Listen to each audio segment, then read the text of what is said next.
against Oklahoma.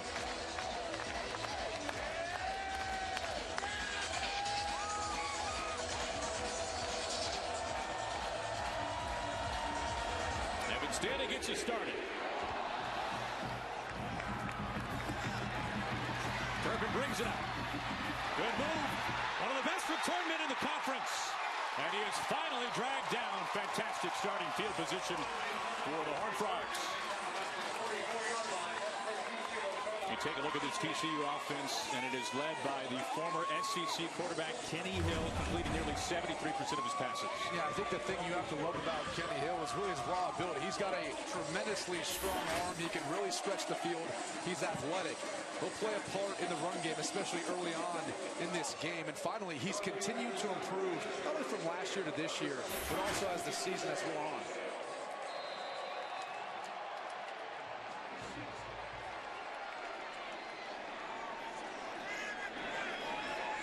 Knicks with the man in motion.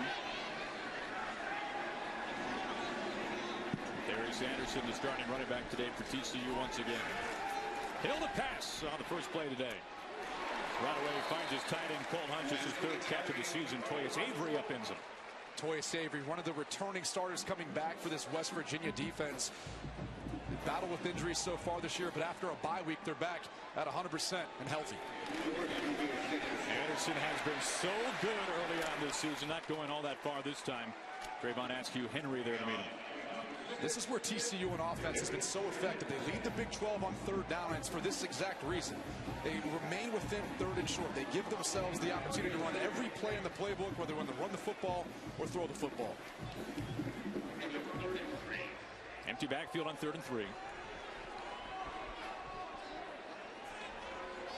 This is where defensive coordinator for West Virginia, Tony Gibson's going to test Kenny Hill. He's going to bring pressures, and then he's going to disguise and drop out of it at times, but he's going to try to get some hits on him early. Hill keeps it himself, and he's able to lunge forward enough for the first down. One of the things you notice early on for TCU on offense is them trying to incorporate Kenny Hill in the running game. The coaching staff feels like when he gets involved running the football, he gets into a rhythm faster. And take another look at this. It looks like he's going to be short. They mark him just shy. That looks close to me, and initially I thought he had enough for the first down.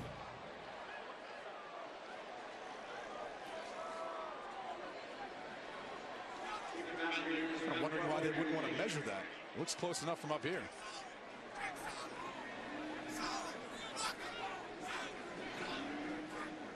Adam Nunes, the punter for TCU.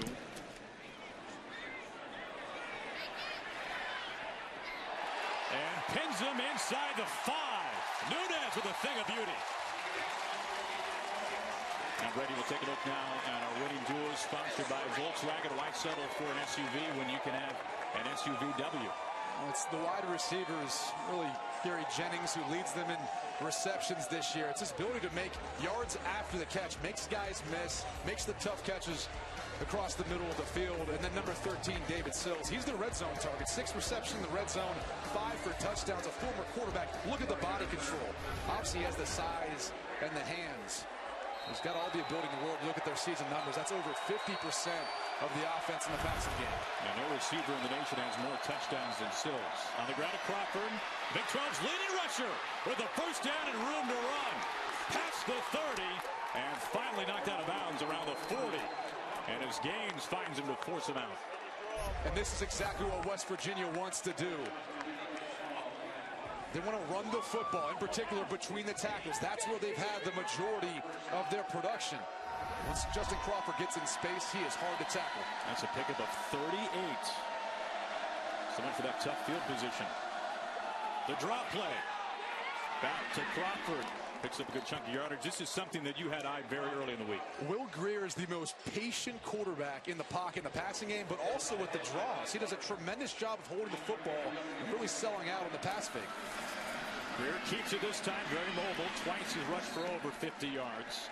They move the chains. We say hello to Will Greer, off last season, transferring from Florida. You can see what he's done this year. Was very mature, very poised in the pocket under pressure, has command of this offense, controlling all the checks at the line of scrimmage. And he's a risk taker. He's going to throw it up and take some chances to his playmakers on the outside. Averaging nearly 350 yards through the air per game so far this season. As time now steps up and runs. And Banagoo, who had a big week 2 weeks ago in Stillwater against the Cowboys. They're to force him down. You see Ty Summers, number 42. He's going to play the middle linebacker position today. Number 19, Montrell Wilson's out. There's a number of changes that they've had to make on the TCU defensive side of the ball. They've had some injuries. You'll see number 28, Tony James, as well at cornerback, in for Jeff Gladney.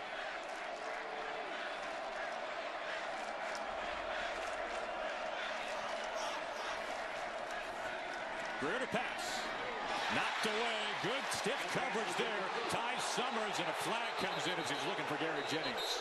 Well, the call, if I had to guess, would be targeting. And that's because the wide receiver's in a defenseless position. They're going to look at and see if he hit him above the shoulder pads, the head or neck area. The officials are taught to be very cautious with this, so they're going to err on the side of throwing the flag. They can always pick it up.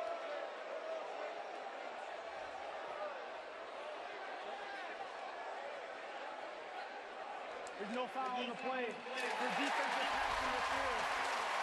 We determine the contact was simultaneous to the ball arriving. Third down. Let's take another look.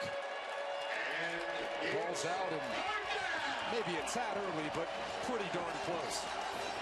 Just a good play by Ty Summers, which brings up now a 3rd and long. In this situation of field, number 12, Gary Jennings, has been the guy they've liked to target early on in games.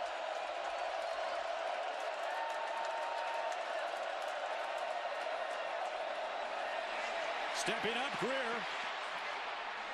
Will be close.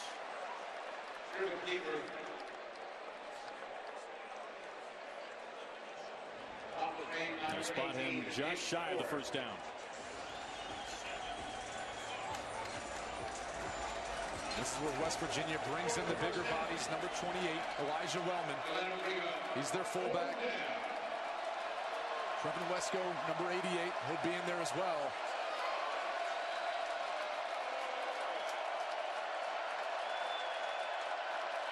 Mountaineers going for it on 4th and 1.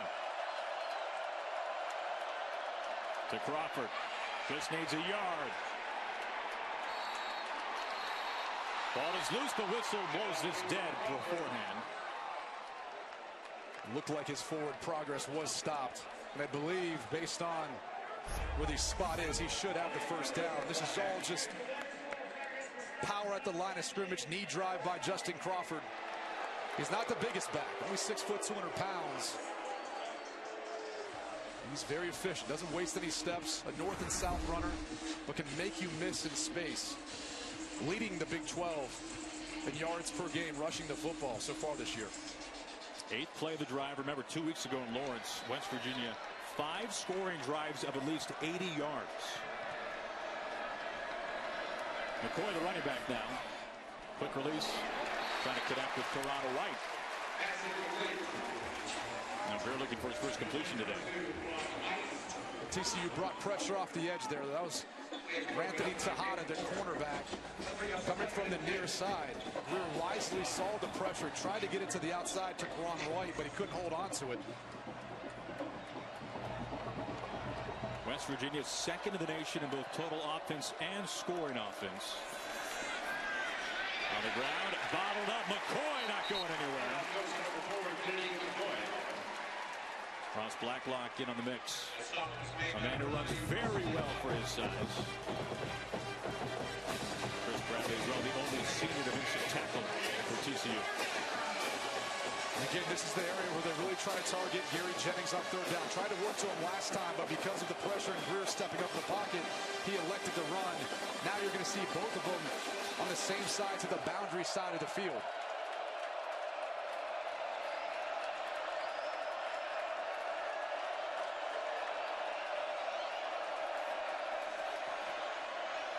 Plenty of time. Quick strike to White. He's got enough to move the chains. So they basically flood the zone. You're going to see Jennings come to the inside, and then White just curls in the soft spot of the zone coverage right around Ty Summers. Pickup of 19. Ball out the 15-yard line. Flags come in. Give him McCoy. Holding. Offense number 79. 10-yard penalty. It's first down. The center, Matt Jones. It's been called a couple times earlier this year, in particular versus Virginia Tech, and those are the mistakes that you cannot make when you're going up against the number 8 team in the country. You're on the road, and really you've got to come up with production in the red zone in particular. Now 1st and 20 for the Mountaineers, their first drive. There's been a stonewall up front. Crawford with a big run to begin this drive, not going anywhere that time. But those inside runs will pay off dividends for West Virginia. They like to utilize the play-action pass game, so it makes those fakes impactful, trying to suck up the linebackers at the second level and find windows in behind. This is the top rushing defense in the Big 12 for TCU. Plenty of time to the end zone for Sills, and he overthrows him. And boy, they really had this dialed up for David Sills. Kind of a hesitation route. Watch him come off the football. He's going to slow up, and then he's going to try to go towards the corner of the end zone. He had a step on Tony James. Just not a catchable ball. Don't be surprised if they don't come back to that same concept here on 3rd and long and give Sills an opportunity. 13th play of the drive. It began at the 3-yard line. The draw, Crawford bobbles it, able to recover. Traven Howard meets him right away. Boy, Traven Howard has been one of the best players Gary Patterson's had on defense in quite some time as far as his ability to play the run game as well as the pass game effectively. Guy who's got 261 tackles in his career here at TCU.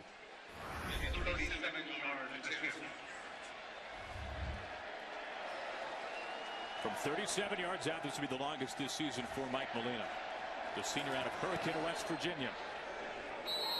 And Molina able to put it through, and West Virginia on a drive that began at its own 3-yard line comes up. Impressive opening drive for number 23 West Virginia. They've taken an early 3-0 lead over TCU here in Fort Worth. Out of the back of the end zone, TCU in this high-flying offense powered by Kenny Hill and a ferocious finally back in action. Yeah, Aaron, this beleaguered run defense. Tony Gibson, the defense coordinator of West Virginia, very, very excited. Thinks he'll get a big boost back from David Long. He told me David Long potentially maybe the best player he's ever coached.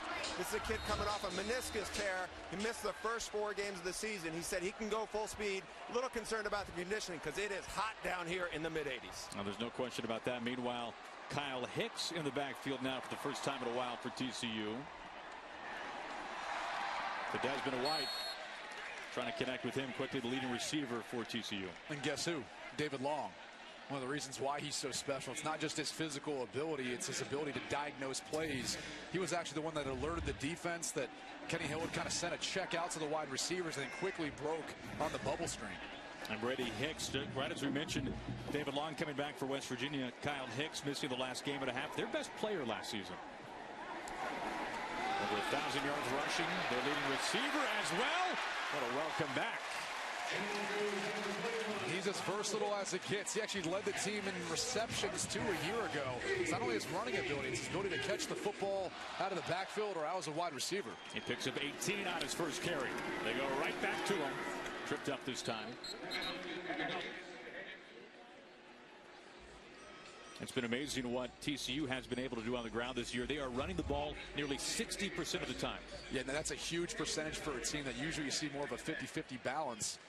But Hicks, we're just now seeing get back into action. But Darius Anderson, number 6, he's had himself quite the year so far. And this West Virginia rush defense got torched 2 weeks ago in Lawrence. Ball tipped at the line of scrimmage. David Long, right as we were talking about him, making his 2017 debut today. This is one of the things you can do as a linebacker. If you can get there, you see him up on the edge, blitzing off the left tackle. Get your hands up. Bat the football down. Well coached. Instinctual. It just took him off the field. He's a guy, I don't know how many times they can take him off the field, in particular on third down. Shewo Lanalua making his first appearance in the game off Kenny Hill's right hip on 3rd and 8. Hill going deep, looking inside the 20. Isaiah Graham, only a couple of catches on the season, comes up lame. Well, West Virginia is going to test you on the outside. It's man-to-man coverage. Mike Daniels to the inside, stays step for step with Graham. Well-placed football by Kenny Hill. Unfortunately, Graham couldn't get that right arm in to try to secure the catch, and maybe because Mike Daniels got it, his arm wrapped around. Graham really looked shaken up when he was coming off the field, but then showed no sign of injury. It was a very deep roster wide receiver for TCU. 17 different players have caught the football, so they've got a ton of depth there. Nunez, his last punt was a work of art. See if he can pin him again. Last time pinned him at the 3. This time even better. 54 yards on the punt. This is a loss by TCU. Yeah, it's really two backs for West Virginia, Justin Crawford as well as Kenny McCoy. And Will Greer will add to that. He's actually the second leading rusher for a quarterback in the Big 12 this year. He's tough up front. TCU has been very disciplined versus the run so far this year.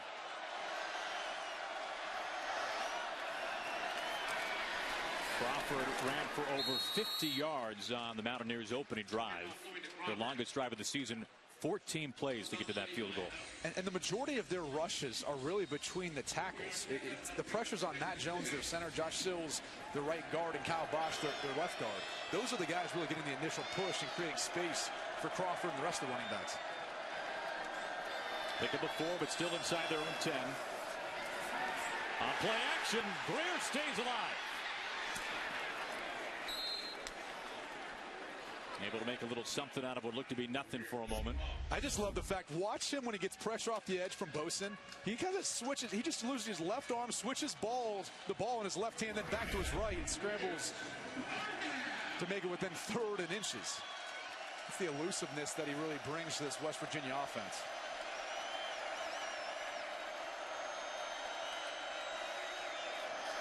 Back to Crawford. Only needs a yard. Crawford approaching 60 yards on the ground already today.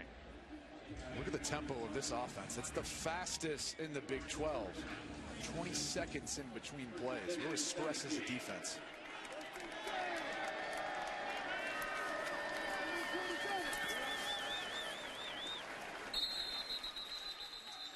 Amazing thing about Crawford, 4 straight 100-yard games this year, despite having no more than 18 carries in any of them. This is a West Virginia offense that last 3 times out have put up no fewer than 56 points. Number 2 scoring offense in the country. The running game's effective, but it's also their passing game. They've got some playmakers on the outside. On 2nd and 9, Kennedy McCoy in the backfield. Greer looking to dial up something deep. Marcus Sims pushed as he tries to haul that in, and a flag comes in for Anthony Tejada there with some early contact. Marcus Sims is probably the fastest guy on the field. Interference. Defense, number 11. 15-yard penalty. Automatic first down. And there's no doubt Anthony Tejada interfered with Marcus Sims' ability to really make a play on this football. Probably still should have caught it. But as I noted, he's the fastest player on the field. He's a legit 4.3 guy. When they throw the ball up, Dana Holgerson said that guy will go up to 25 miles per hour going to get it. They got the GPS data to back that up. Something that you weren't saying 5 years ago, GPS data to back up things. When the West Virginia coaching staff talks a lot about it, I mean, they really monitor these guys throughout the course of the week, how fast they are, what their performance output looks like, if they're stressed or not. Something that just, it's different, but it's new to the game of college football, and coaches are really adapting to that as far as how they can help these guys recover.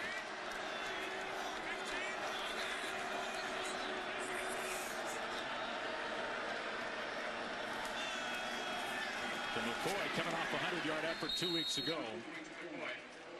Tejada loses his helmet, will have to leave for a play.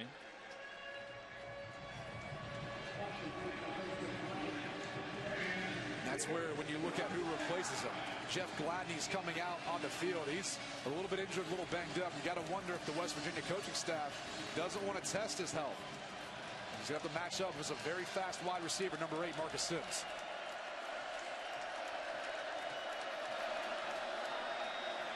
Pass on 3rd and 4, and he stays alive again. An early trend on this drive. Heaves it up to Jennings out of bounds. Nico Small running stride for stride. I talked about the poise with Will Greer. I mean, he's just so calm and cool in the pocket. You saw him switch the ball when he had a defender hanging on him. Watch this time.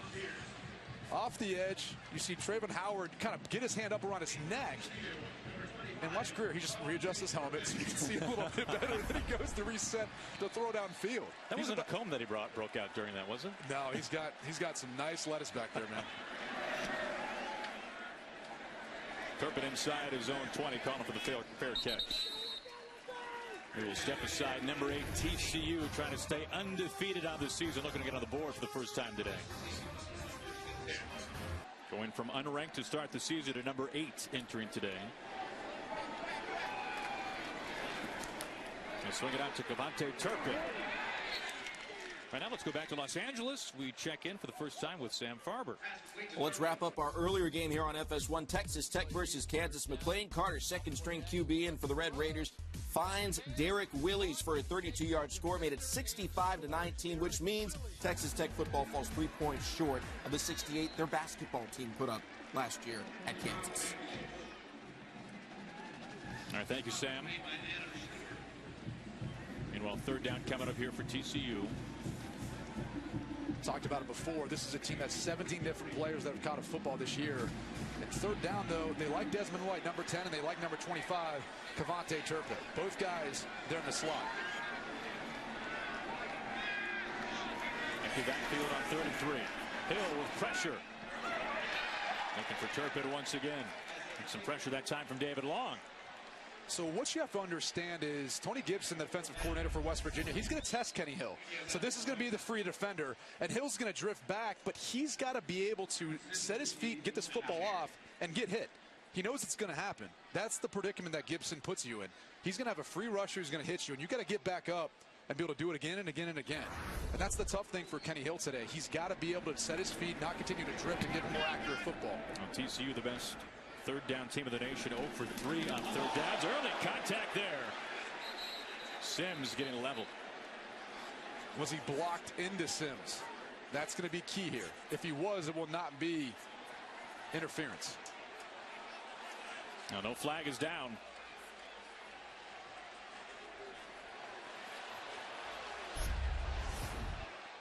And you can see right here, comes across, hidden Ennis Gaines into Marcus Sims.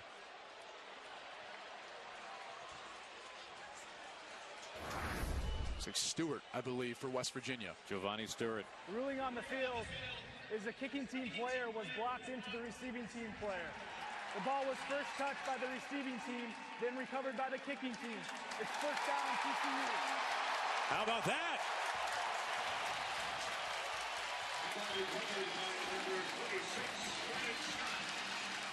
And again, those are the sort of mistakes that you cannot make versus a top 10 team in the country. That's all because of Stewart pushing Gaines into Sims, which allows the ball, when it hits Sims, to be a live football.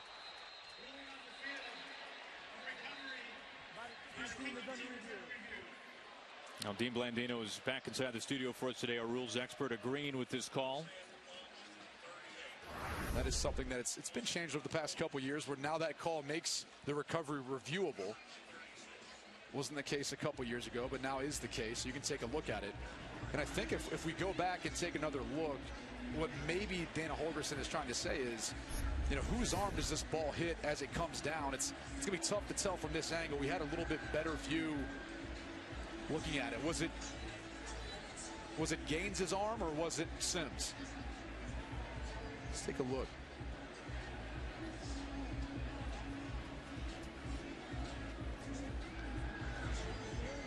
Let's bring in Dean. Dean, what do you think about this? Yeah, it's an interesting play. So what replay can look at, they can look at the touch, and the key is who touched it first. Because if the return team touches it first, then it's going to be TCU's football. If TCU touches it first, then we have a violation, and the ball will go back to West Virginia. So it's going to be interesting. It's really close. And the blocking part of it, that is not a reviewable aspect of this play. All right, Dean, thank you. And this is going to be the best look. Freeze it right. It's coming. There will be a football. Down. Right there. I mean, it's pretty evident. It hits Sims's hand, which then allows TCU to be able to recover the football. Ruling on the field stands. It's first down, TCU. This is exactly what the TCU offense needs at this point. You know, Kenny Hill's 2 for 6 right now, kind of struggling to find a rhythm. They haven't necessarily been able to run the football effectively besides Kyle Hicks' 17-yard gain.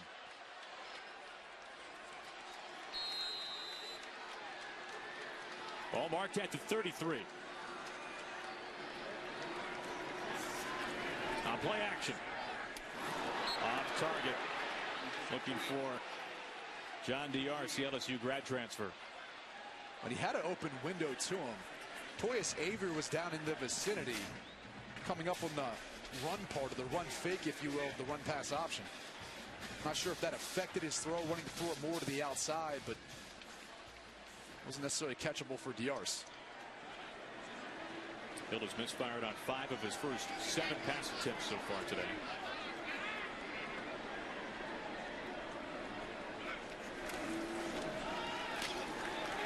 It's met right away. Al-Rashid Benton, by far the leading tackler for West Virginia. Yeah, the 5th-year senior out of Newark, New Jersey. He's really the guy that makes this defense go as he comes off the field on 3rd down. But a week ago, or really 2 weeks ago, their last game that they played, this defense struggled versus Kansas. And if it wasn't for Benton, who had 12 tackles, 11 that was solo, the score could have been a lot closer. Brings up 3rd and long now for TCU.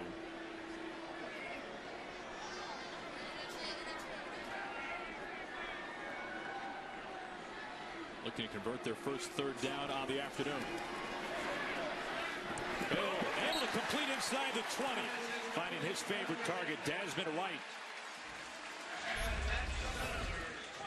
He's just going to run a simple out route. He's got leverage on the defender, Stewart. As you can see, it allows him to be able to break to the sideline really without anything impeding his ability to get there. Hill throws a catchable ball for the conversion. White all of 5'7", 160, the senior. Inside a minute now. They swing it out. Jalen Rager, the high school track star, bulldozing his way past the 10. Running right behind Cole Hunt. A little play action fake to no one, but you're going to see number 18 Rager get out into space, and they try to design different ways to get him the football. True freshman, tremendously talented. They feel like he could be the next guy to run along right behind a guy like Josh Dotson as far as his overall ability, being a go-to wide receiver. One of the top high school wide receivers in the nation last year. 1st and goal from the 7. Hill, 10 rushing touchdowns a season ago, a program record.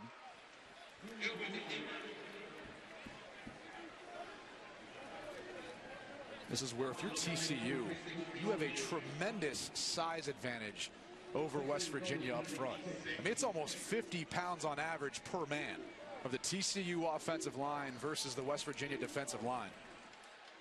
And that wraps up quarter number 1 here from Fort Worth. TCU knocking on the door, but right now West Virginia the only points on the board. We'll be right back.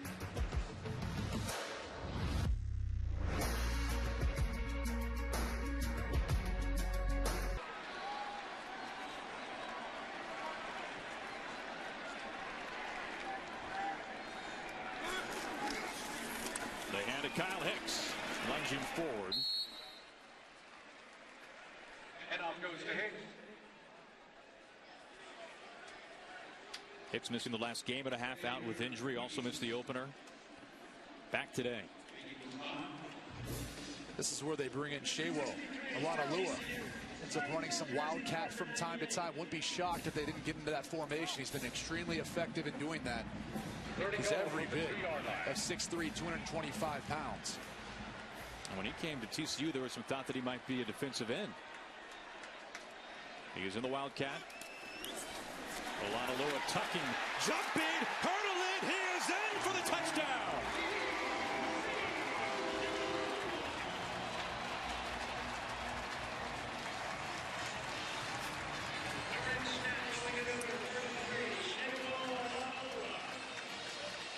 We talked about the size advantage for TCU up front. And once you bring in the additional bodies, the bigger bodies that can run like Olanolua can, that's the end result. I mean, it's just more muscle on that side of the football. And you can see the athleticism for his size, too. Something they put on full display. Second game of the season and a win against Arkansas on the road. Olanolua 2 carries that day, both for scores, both in very similar situations. Jonathan Song on for the point after. Sophomore out of Fort Worth. 7-0. Number 8 TCU out of San Jose.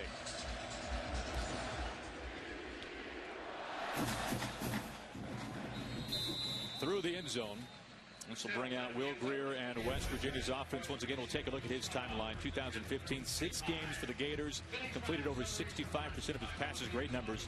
Then October of that year, suspended for 1 year by the NCAA for PEDs. In April, announcing his transfer to West Virginia, sitting out last season as a result. And this year has been fantastic. I think he learned a lot from the experience. Clearly learned a lot about different types of offenses through his journey, different things, kind of sitting out back and observing. He's become a better player, even though he didn't have the reps last season, having to sit out.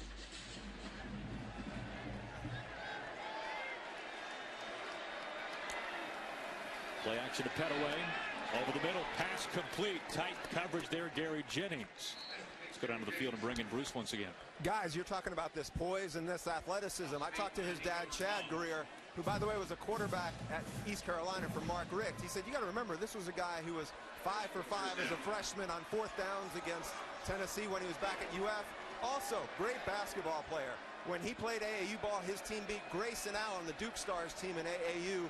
And Will's dad said, you know, he can do a 360 dunk. I said to Will, can you still? He goes, probably not. I'm married to the kid.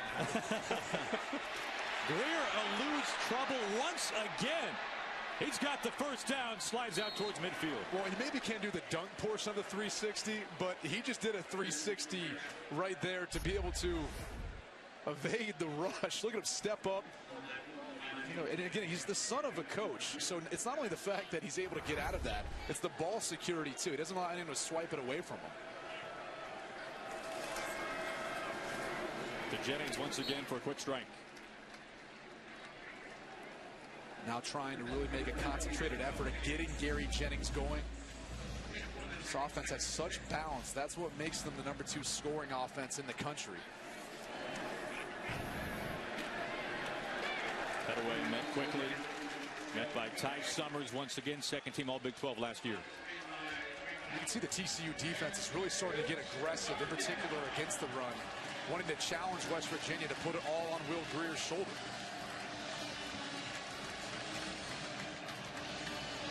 Again, the 2 guys they target, over 50% of their offense are on the same side of the field. Number 12, Gary Jennings. Number 13, David Sills, who's been quiet so far today. We're looking right side, wide open. Kavon White, the first down, and he is met with authority, but too late. Pickup of 18. Watch as he wraps into the zone coverage, and Greer puts the ball on the mark, on time, a little bit behind. Good enough still where Kavon White could get the catch.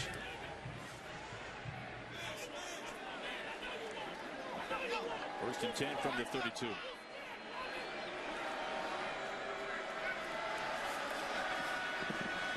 Has time.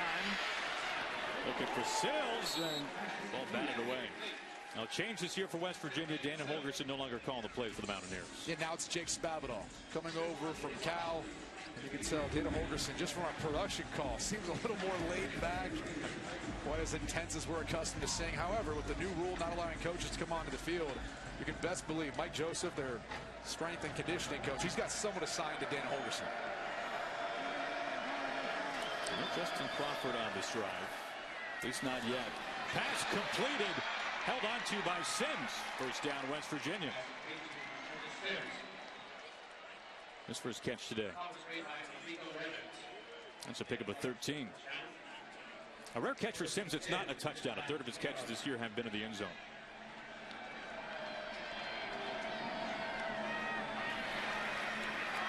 Good room right up the middle for Martell Pettaway. Limited carries this year.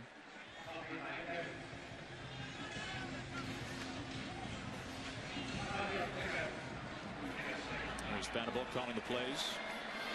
On 2nd and 5, back to Pettaway. Rico Evans finds him. Again, get down to the red zone. We talked about it earlier in today's show. 6 receptions for number 13, David Sills. 5 of those being touchdowns. He's got the size advantage on the outside. I'm sure he's going to get extra attention from the TCU defense. Right there. 10th play of this West Virginia drive. They need 3 yards. Overthrow Sills. That's tough to do. But he had him coming across the middle. They set up a little mesh concept, meaning they're running another wide receiver over the top to pick for him. Had a lot of running room. Just out of the reach. And you could see Will Greer frustrated knowing he's good enough to make that throw. And really, he didn't address the throw. He kind of just flipped his shoulders instead of turning his entire body to make a more accurate pass. Kind of took that short pass for granted. Now Molina good for a season best 37 his last attempt. This one from 29, and he's better from 37. Score stays put. TCU 7, West Virginia 3.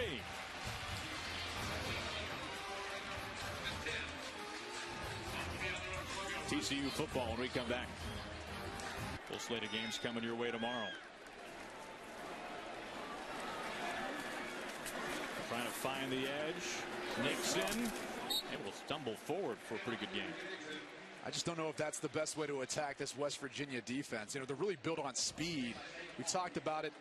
TCU's last possession, they were down on the goal line. They've got the size advantage. I mean, they really should be able to get good push off the line of scrimmage, and those runs in between the tackles should be very effective for TCU, especially as the game wears on. It's hot. Big guys kind of pounding away at you. There's Anderson in the backfield now. Most carries in the conference. And another little list. Anderson is able to keep his feet and spin forward for the first down. He drags Adam Schuler with him. He almost always falls forward, and that's the one thing you notice about Darius Anderson. Besides his speed, he's a legit sub 4.4 guy, but it's his drive. He's not the biggest back. He's only 205 pounds, but he always finds a way of falling forward and getting the positive yards. Over the middle, catch complete. Enough for the first down. That's Jalen Austin. He's one of their bigger body targets on the outside, and that's what happens when you have an effective running game. It makes the run-pass option, that running portion, so much more effective when you pull the ball out and throw the pass in behind. Just the 5th catch this year for Austin. Garrison Stewart checks in now for TCU.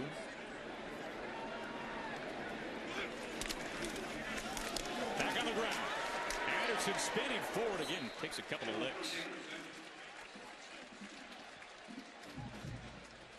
Anderson coming off a career best 30 touches 2 weeks ago, 200 total yards in Stillwater.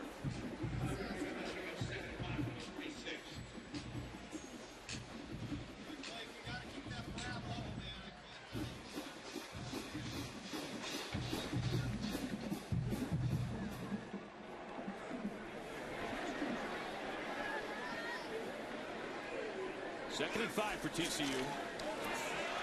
Hill to pass. Looking for Diarce. And tipped by David Long. Yeah, once again, that all-out pressure where there's going to be a free rusher. And you can see the left side of your screen, number 11, David Long. Already had a pass breakup earlier today. He seems to be the guy that they're going to let rush free. I don't know if that's the best idea.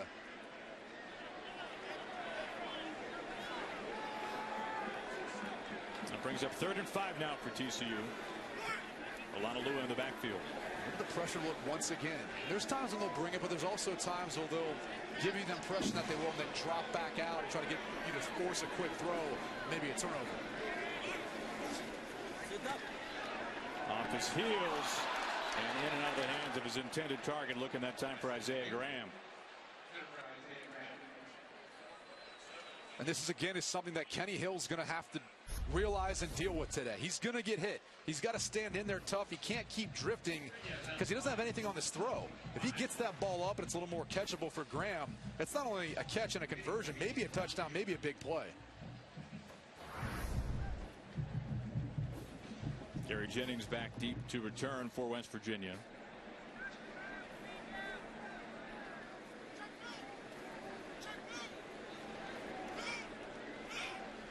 Nunes has been a star so far for TCU.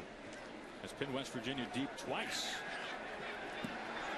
Trying to do it for the 3rd time inside the 5.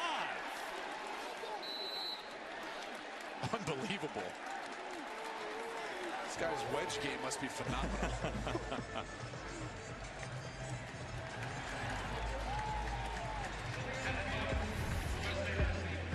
It is the ball, not the player, that counts. How about that? Virginia drive inside their own 5. Greer to pass. Gets rid of it quickly to Jennings. Saw Greer and Jennings start to build that chemistry in the last drive as they drove down the field. Unfortunately, a missed field goal. They're trying to target him early. So reliable, a very good route runner.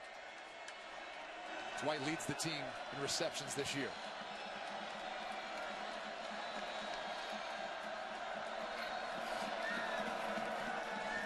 The pass again connecting with Jennings for the 1st down. 4 catches for Jennings this afternoon, averaging 110 yards a game.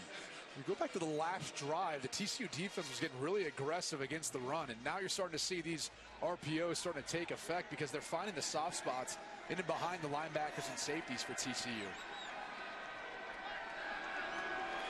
Jennings had that incredible opener against Virginia Tech. 13 catches, nearly 190 yards. Throwing for the 3rd straight play. Pressure coming. This time Greer can't get out of it. Tejada wrestles him down to the turf. And this is a staple of the TCU defense here with Gary Patterson, their head coach. They like to bring the corner blitz. They do it from the near hash. Look at Tejada off the edge. Greer never sees it. It's coming to his left side, his blind side. And he's got to be aware of it. He's got to get the football out of his hand quicker. A loss of 11.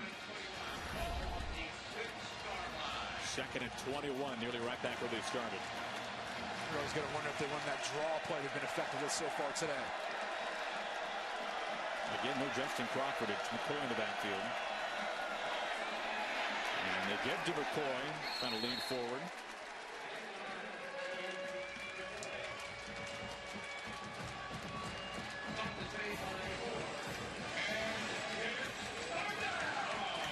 There's a couple rules of thought here as we watch Elijah Wellman come into the game, which leads you to think that they might try to set up a max protection shot, either Jennings or Sills on the outside, or you can run the football, play the field position battle, and be a little bit conservative considering it's 3rd and 18.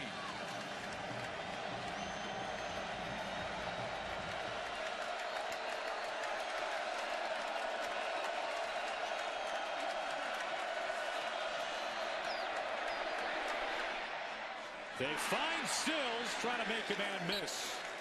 Sills comes up shy of the 1st down. Tejada finds him. What's so impressive about the chemistry between Greer and Sills is really the chemistry. Look at the timing of this play. Sticks the route, ball's already on its way. Sills is literally running back to the football. That's what allows him to even have a chance of converting.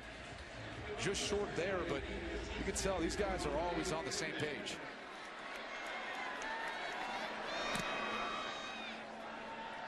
Turpin angling near the sideline, calling for the fair catch. Let's go back to our studio in Los Angeles and bring in Sam Farber for a game break. Sam? Well, over on Fox, Maryland at number 10, Ohio State. Buckeyes up big in the first quarter. J.T. Barrett, 1 rushing touchdown already today, and this 8-yard strike to Benjamin Victor. Buckeyes went for 2, came up short, but they're still leading 20-7 in the first quarter. Aaron and Brady. All right, thank you, Sam. J.T. Barrett got off to a slow start at the beginning of the year. Really kind of hit his stride with the rest of that Buckeye offense, and he's a name that you got to keep in the back of your mind for the Heisman Trophy, especially as Ohio State continues to climb the rankings.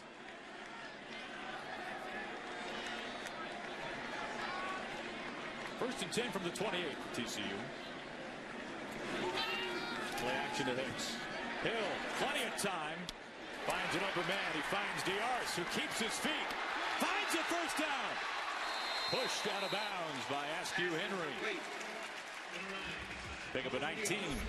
Much like David Sills for West Virginia, Diarce used to play quarterback, and he's got a good feel for how to run a route, how to find the open windows in the zone coverage. But he's tough, too, after the catch. Tremendous athlete. Play action again. Dangerous pass looking for Desmond White. Kaiser White in the neighborhood.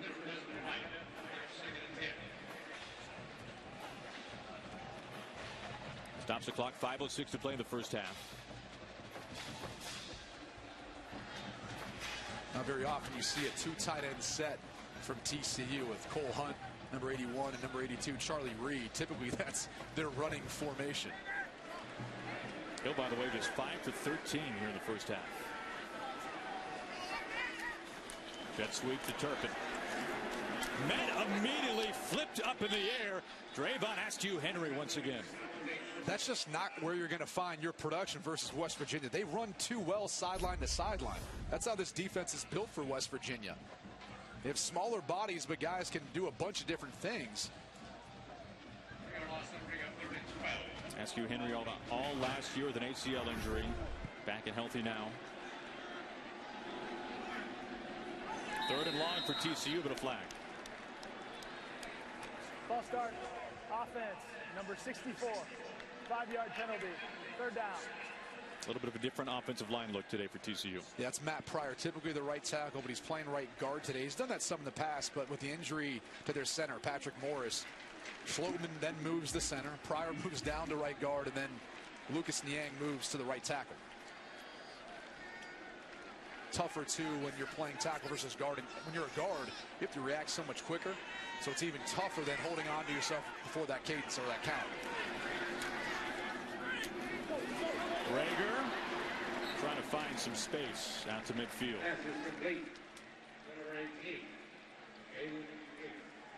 4th down for TCU. I would imagine TCU is just going to try to run some time off the clock, not give West Virginia a ton of time before half. And this would be far too long, I would think, for Gary Patterson, a defensive-minded coach. Tend to be a little bit more conservative at times, to want to go for it here at midfield.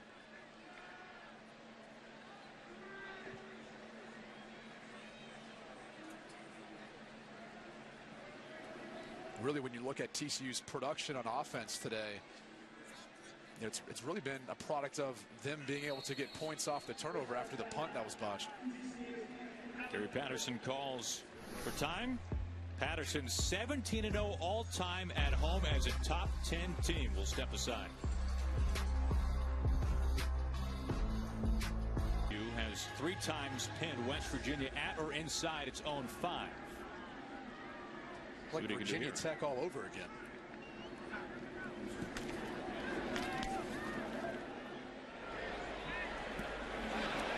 Now they'll settle it once again inside the 5.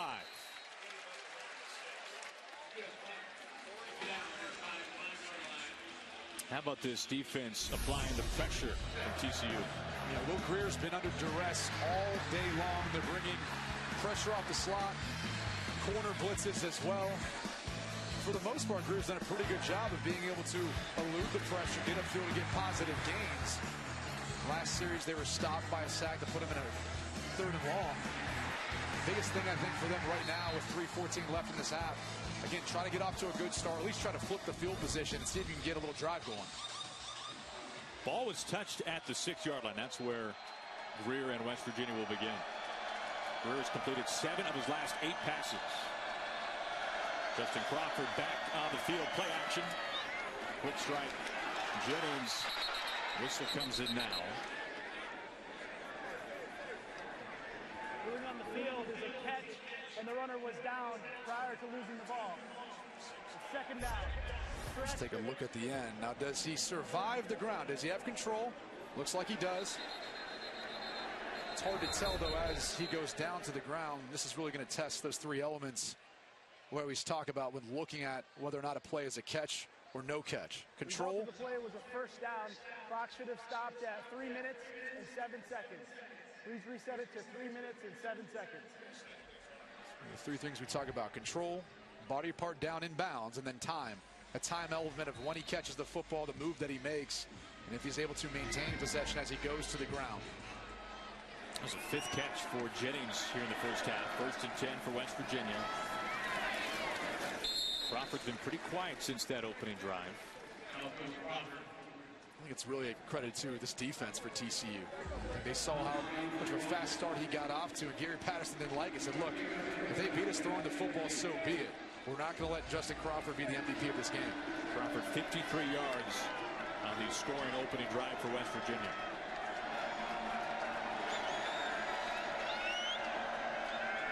Crawford motions out.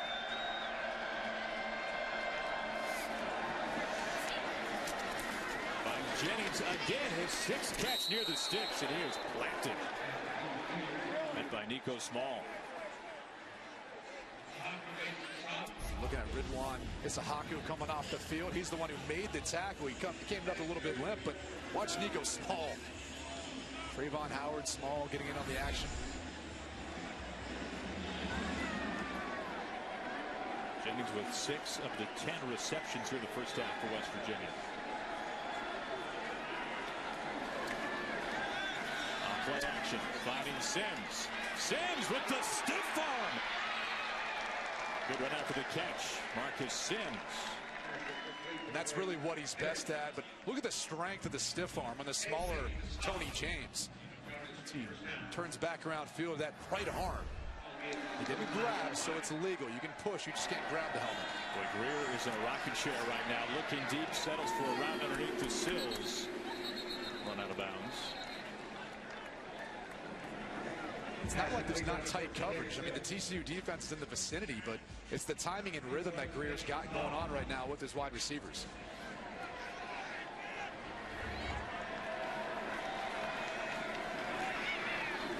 Good spin move, 1st down to Crawford.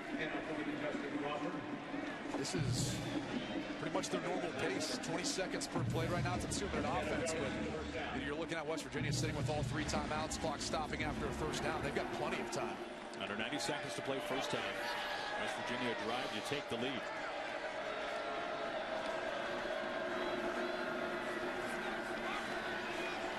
Greer stepping up, and he is crunched. Then Banagoo, sack and a forced fumble 2 weeks ago in Stillwater. This time a big crunch. And really, this is on Justin Crawford. He stays in for protection, then releases, but he doesn't help anyone on his way out. He had an opportunity to maybe take a shot at Banagoo, but Greer holding on to the football, waiting for something to develop further downfield, ends up taking the sack. Banagoo, the junior who was a transfer from Louisiana Monroe, came in a little bit heavy. Gary Patterson said had to lose about 20-25 pounds to get down to the weight that they wanted him to be in order for him to be as effective as a pass rusher. And not originally offered by TCU, but now finds himself here in Fort Worth. Timeout called. He's the guy that really stands out up front for this TCU defensive pass rush. His 4th sack of the season.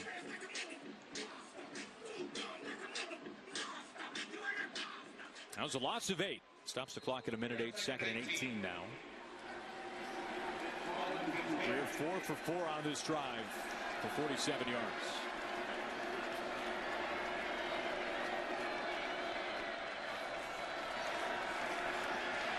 Flushed. Eyes downfield.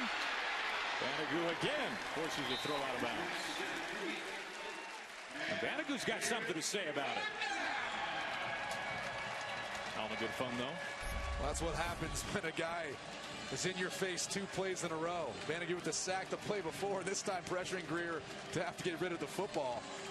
He's probably telling him, hey, you're going to see a lot more of me the rest of the game. We got a whole second half coming.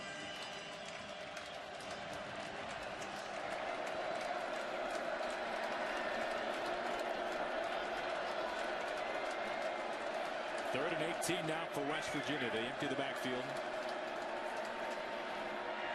Greer looking for White, underthrown right by the first down marker. And he had a window to White. Just end up almost pulling off of it a little bit. Just clearly skips before White's able to get it, but you could see there was a hole in the defense between Nico Small, number 2, and number 12, Jeff Gladney. Turpin back at his own 10. Kenny punts it away. And out of bounds. Coming up at the half, stay tuned for Mike Hill and Dave Wanstadt for the State Farm halftime show. Some of the stories they'll be covering: Iowa State at Oklahoma, Kansas State at Texas, a preview there. Number 21 Notre Dame at North Carolina. All that coming up at the half. Not far away, under a minute.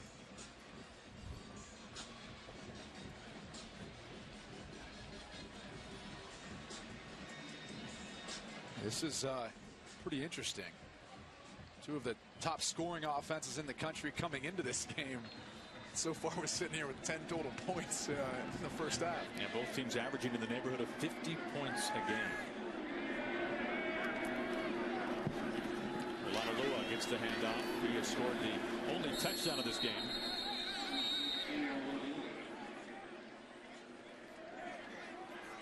Looks like Gary Patterson's going to be happy with going into halftime with the lead.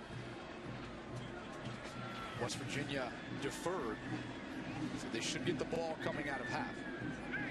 TCU averaging 48 a game. West Virginia 49, plus about, well, round up 600 yards of total offense. That's typically what happens too when you're coming off of a bye. I think both teams have plenty of time to prepare for these high-powered offenses, and that's what you're seeing. You know, some things that maybe each offense hasn't seen from West Virginia or TCU before today's game. The only top 25 matchup on today's slate are yours. He has pinned West Virginia at the 6 or further in 4 times in the first half. Sims running this out, trying to find some space to run. Let's go down, run around that neck of the woods, down to the field, bring in Bruce Feldman. Guys, Dan Holgerson wasn't too upset with his team. He said, we got to finish drives. We have to go 98 yards. That's really nobody's fault other than they're making a lot of plays on special teams. Gary Patterson said, you know what, we got to do better at catching the ball. We got to throw to the right guy. He goes, but our punter, he's been awesome. So he agrees, first half MVP. Well, I think that's one of the things he talked about, though, was, you know, defensively, you got to get off the field. You got to find a way to get off the field. On offense, you always have to reserve the right to punt. And so far, they're up right now because of that. Their punter's been phenomenal.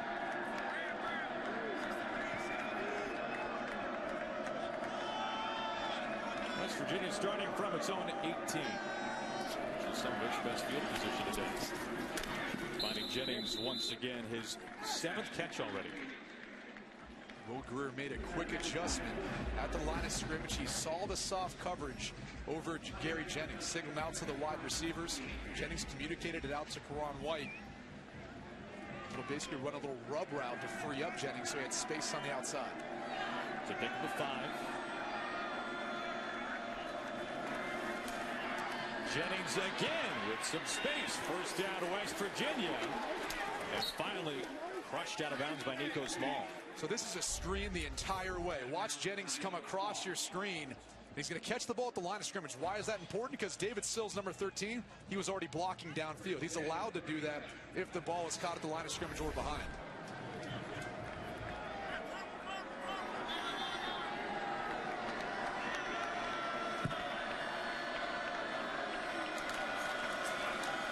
On the ground for the first time in the second half to Crawford. Met abruptly. Runs into Matt Bosin.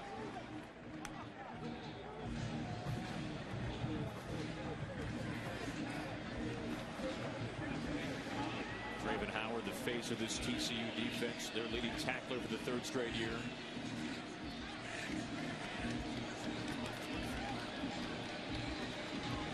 Second and 8 coming up here for West Virginia.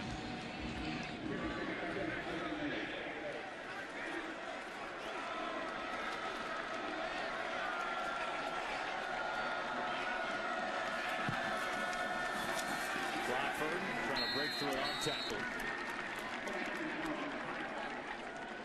Traven Howard having a big game, no surprise. It's been all Gary Jennings so far in this half, and really throughout the course of the game as far as the player who's been targeted the most.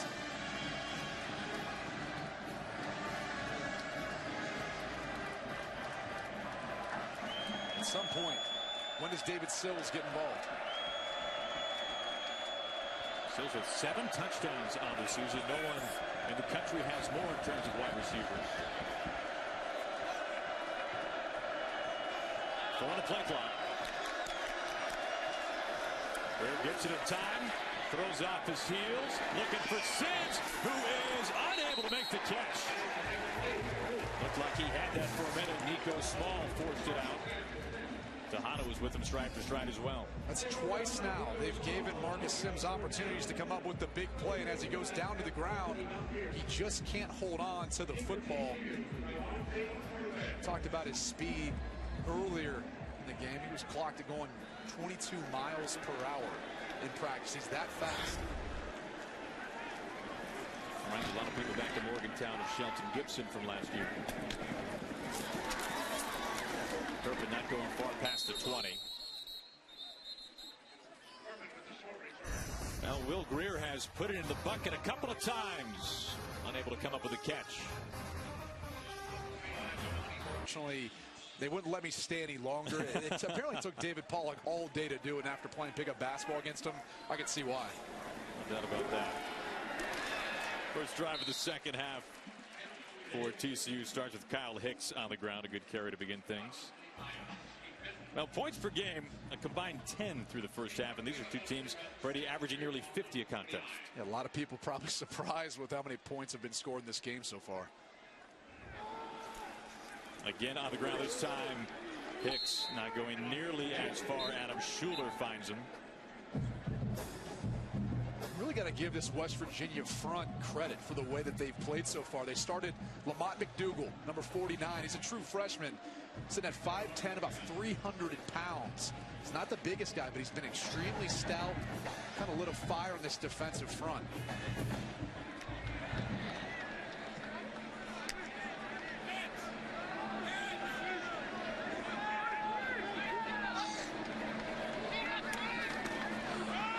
Runs, first down, Hicks, what a move, past midfield, and finally pushed out of bounds by S.Q. Henry. You're going to see the TCU offensive line just create a seam in the middle of this West Virginia defense, and this is really what I've been waiting for all day long. I mean, you've got the size advantage versus the smaller West Virginia defensive front, really linebackers. That's a pickup of 26, nearly matching the total first half yardage for Hicks, 28. This time to Anderson. Back to about the line of scrimmage. Look at that size advantage. I mean, it's almost 50 pounds per guy up front. And so how do you counteract that if you're West Virginia? You slant and angle, meaning you move that defensive front, so you create a little bit of hesitation on the part of the TCU offensive line. And then you have what you just saw in the last play. Your linebackers, Preston, Benton, those guys, they have to be able to get into the backfield and make plays.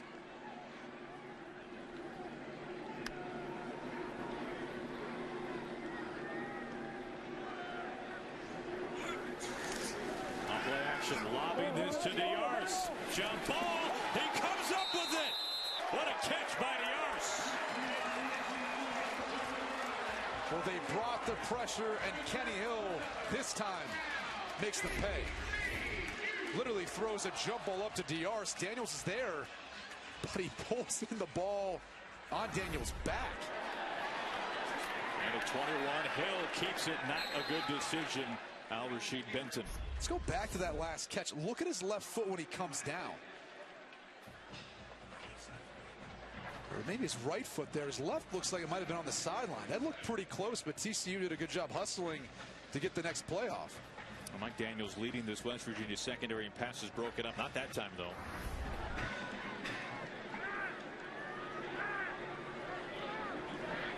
Turpin the man in motion.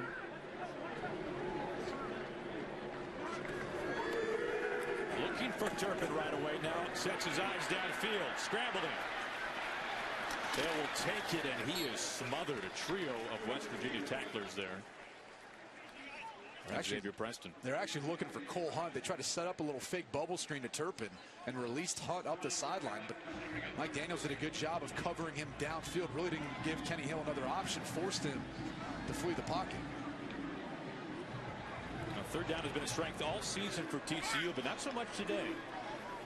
Part of it's just the pressure again. West Virginia looks like they're about to bring an all-out pressure on Kenny Hill, and he's got to realize that he's going to have to stand in there. There's going to be someone coming free. He's got to get the ball out accurately to one of his wide receivers before that pressure gets there.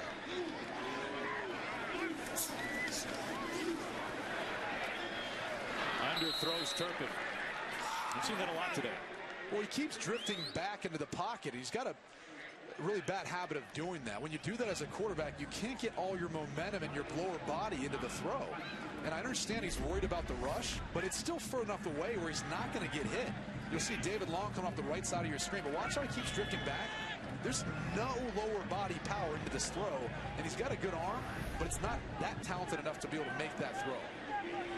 Now, 2 weeks ago, Jonathan Song attempted his first collegiate field goal, and that was in Stillwater. He's attempted his first here inside the Carter from 37 yards out. Able to push it through. Well, you were pretty engaged last night. 13th inning walk-off win for the Tribe. You were all over that. Yeah, I mean, we're at dinner, so it's kind of hard to be as engaged as I'd like to be, but I was happy for him. Trying to get back to the World Series second straight year. Bunce boots it away. Sims brings it out. Past the 20. He gets up there in a hurry, and he hesitated, and he still brings the ball out to the 23-24 yard line. And they've tried to dial it up deep a couple of times to Sims and his normal position out wide. And that's really been the Achilles heel of the offense today. You know, they really haven't connected on some of these big plays. You know, 3 times they've taken shots to Sims. 1, they got a pass interference out of it. The other 2 he's dropped. And then in the red zone, you know, typically they've been much better in the red zone today. They're 0 for 2 as far as scoring touchdowns. Coming into today's game, they're like the 16th best team in the country. Well, for Greer and West Virginia, their first real test today since week 1, a loss against Virginia Tech. Greer was fantastic in his Mountaineers debut. Crawford, big hole to run through, first down, West Virginia. And credit Elijah Wellman, number 28. He's the lead blocker there, the fullback. Does a bunch of different things for this West Virginia offense, but he was leading the way for Crawford through the hole.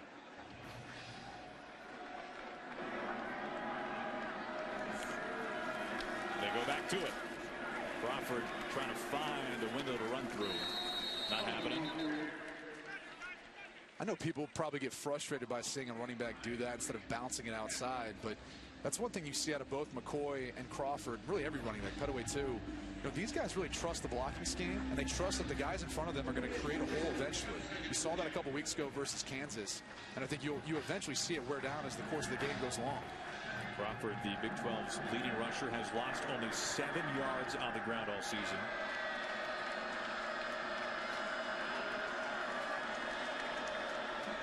And the pistol this time. Again to Crawford. That'll bring up third down. Traven Howard.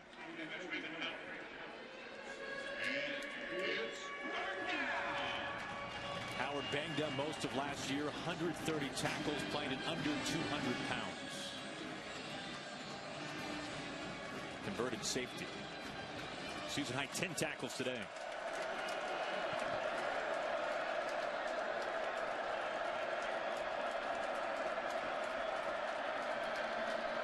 The pass on 3rd and 4.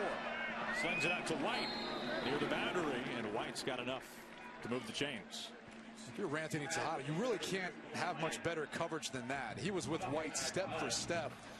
Had a hand in to try to disrupt the pass. It's just better timing, better ball placement, a good catch by White. White's third catch today. No fewer than 3 catches in each game so far this season. Sheen with some good bloodlines.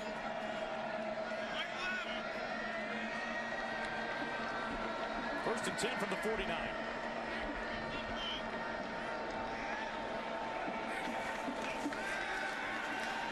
Greer has a clean pocket. Throwing off his heels, and it's an easy interception. TCU's got it coming back the other way. Nick Orr still on his feet. Looked like some miscommunication for the Mountaineers, possibly. 34-yard return on the pick.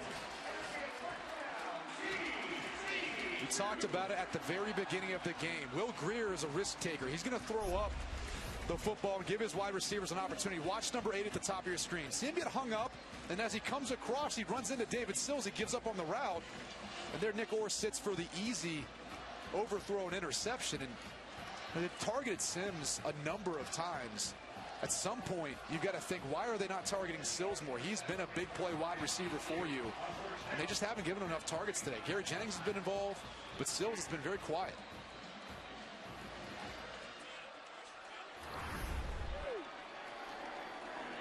Good field position now for TCU. Ball at the 45. Hill to pass, taking a shot, going to Rager into the end zone. He is in for the touchdown. 45 yards to the true freshman Jalen Rager. His second touchdown of the season. Let's see. He has control, possession of the football, and gets in through the pylon, and he does. Talked about points off takeaways. West Virginia and TCU were tied at #1 coming into the game, but that's been the story of today's game. A botched punt, an interception, both those turned into touchdowns. Rager, along with his teammate Kennedy Snell, set the Texas high school state record for the 4x100 2 consecutive years. This is a player, for good reason, Gary Patterson and the Horned Frogs are very high on. For good reason. You know, they've got him listed at 5'11". No way. He looks a lot bigger than that down on the field. And go back, watch his Hail Mary catch he had earlier this season. So he's more like 6', 6'1". At least he plays bigger than that. That was against SMU. It was convenient that he was the only one to jump for that Hail Mary. He didn't get much defense from SMU, and that was a bit bizarre. How appropriate to a Hail Mary play between SMU and TCU. Very well put. They will review this to make sure. And it has to be indisputable, and I think it's going to be tough to overturn this, only because when I go back and take a look at it, you can see he catches the football. So there's control or possession of the ball. And as he goes to the goal line, it's not his body that needs to go over. It has to be the ball that goes over the pylon. Let's go back to Los Angeles. Bring in Dean Blandino. Dean, what are you seeing here? Yeah, I think there's two things. Is it a catch first? And that, to me, looks pretty clear. Control, he's got the foot down. And I think the second part is, did the ball break the plane inside or over the pylon? And that's a lot closer. To me, you got to stay with the ruling on the field. It looks like he crosses right over the pylon, and that ball is breaking the plane. And looks like a touchdown. Well, thank you, Dean. Again, it's going to be hard to overturn. And I think because of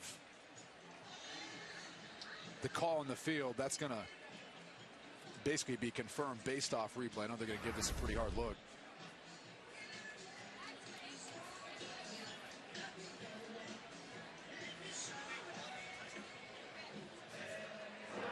After reviewing the play, ruling on the field stands as called.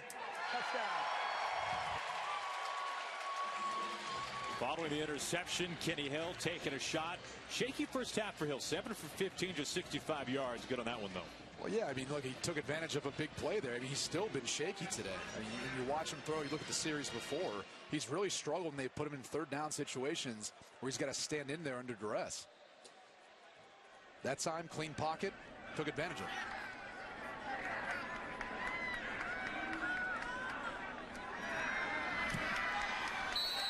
Song splits the upper of West Virginia turnovers.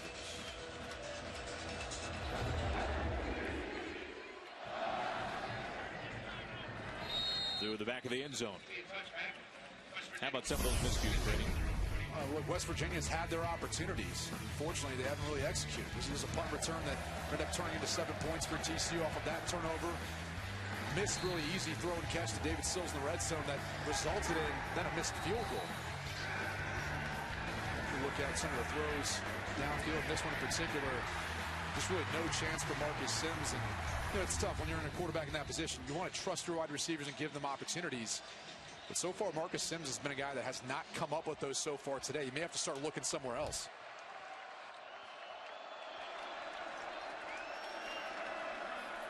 The draw to McCoy. Almost tackled for a loss. Looked like able to get back to the line of scrimmage. Tracked down by Traven Howard. That's the one thing you got to be concerned with when you run a draw is when teams bring pressure. You don't really have much time to sit there and give the illusion of a pass. You'd really like to be able to get out of that play and throw the football. Somehow picks up a yard to make it 2nd and 9. Play action to White, his 4th catch. Covered that time by Jeff Gladney. Gladney questionable today because of an ankle injury.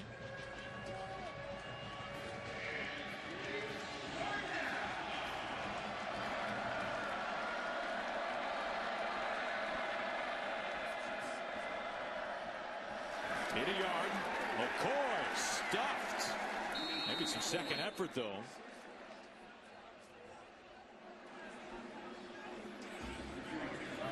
An unbelievable second effort because it was definitely not there at first, and he found a way to get production. But look at Sills. He is gassed. I mean, coming back before that play, they were just basically waiting for him to come back and get lined up. There's no doubt it wasn't going to be a pass play. I mean, he didn't look like he even got a signal. Sills 2 catches today. He enters this afternoon with 3 straight games of at least 7 receptions. He's been held awfully quiet. Second effort by McCoy gets a first down for West Virginia. Back to him. Let's go back and take a look. Look at Sills. You see him right there. I mean, everyone else is about ready to get lined up on 3rd and 1. And he's just trying to get back, catch his breath. That's part of the problem when you have an offense that plays at such a fast pace. You've got to be able to rotate guys. Well, this offense is heavily built upon Jennings and Sills getting production in the passing game.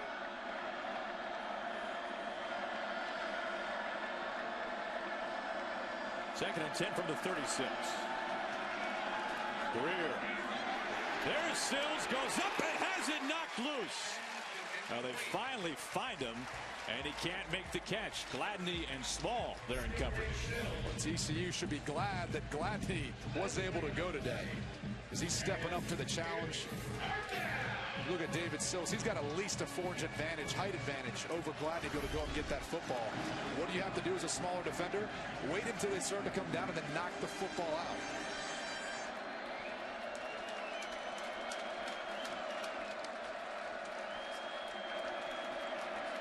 See where Greer wants to go here on 3rd and 10. Jennings the man in motion. Has Sills wide open. Makes the move. Has his eyes set for the end zone. Sills all the way in for the strike. They finally find him. We've been waiting on this all day. And really what he did was he split the bracket coverage. Look at Isahaku and Small. They're essentially doubling Sills. And how do you beat that? You just run vertically right through between the two. And really he's just able to make Nick Orr miss in the open field. And you can see he's got a lot of speed. It reminds me of one of my older wide receivers or connections in Jeff Samardzija. Very smooth, good athlete, big body target. And play good for 64 yards. Sills now his 8th touchdown catch of the season. What a response, too, by West Virginia. Entered today tied for the nation's lead in touchdown grabs. Both offenses starting to heat up a little bit now. Well, we have talked about the production of David Sills, and it's even more remarkable when you consider where he comes from, Bruce. Guys, David Sills' evolution is one of the best stories in college football right now. When he was 13, Lane Kifford offered him a scholarship as a quarterback, and then it didn't work out. And eventually, he kind of really struggled as a quarterback, and a lot of folks wrote him off. West Virginia took a shot on him, and then they experimented with him at receiver, and they found something. They said he's got great ball skills, and he's a much better athlete than people ever thought he was, and he's become a star here. And Jake Spavital, the offense coordinator, told me it's pretty remarkable. He's amazing to see how far this kid's come, and he's probably the smartest receiver he's ever been around. It's been amazing. What a season so far. On play action, Hill rolls out, throws a strike as he finds, that time, Jalen Austin.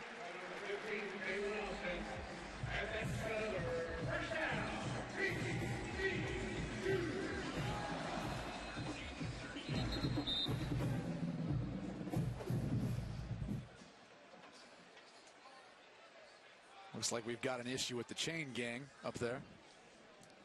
There's some tough offenses to keep up with. Still interesting that we haven't evolved and figured out something besides a chain to create the first down markers. It's 2017, man. As you were talking about GPS tracking in the first half.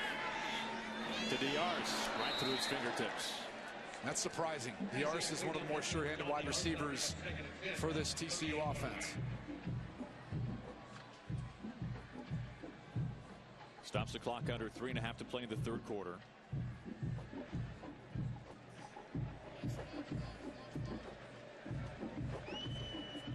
Something that's kind of rare that you don't see a lot of teams do, but that's put the strength of the formation into the boundary. Really stresses the defense as far as the type of defensive coverages that they can play.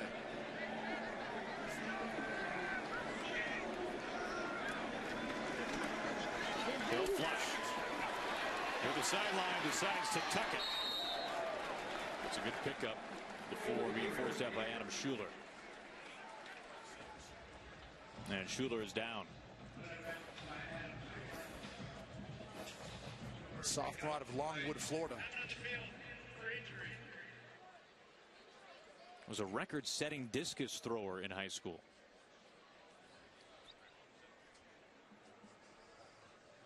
Now, right now, with a 10 to Schuler, we'll check in with Greg Wolf.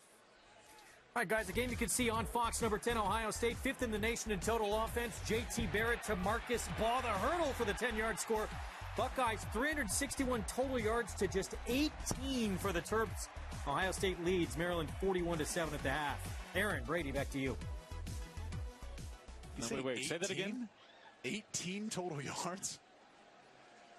You knew that Ohio State defense was good, but my goodness. Still looking at Adam Schuler. It's good to see him sitting up. It looked like his head hit the turf pretty hard. And see as he goes to wrestle downhill, see the back of his head slam into the ground. And I've been there before. That is something that I always come away with woozy and trying to battle back. The competitive side of you wants to be back into the game, but with everything we know right now about head injuries and the game of football, it's obviously best to make sure he goes through the proper protocols. Now, Hill was able to pick up 8 yards on that scramble.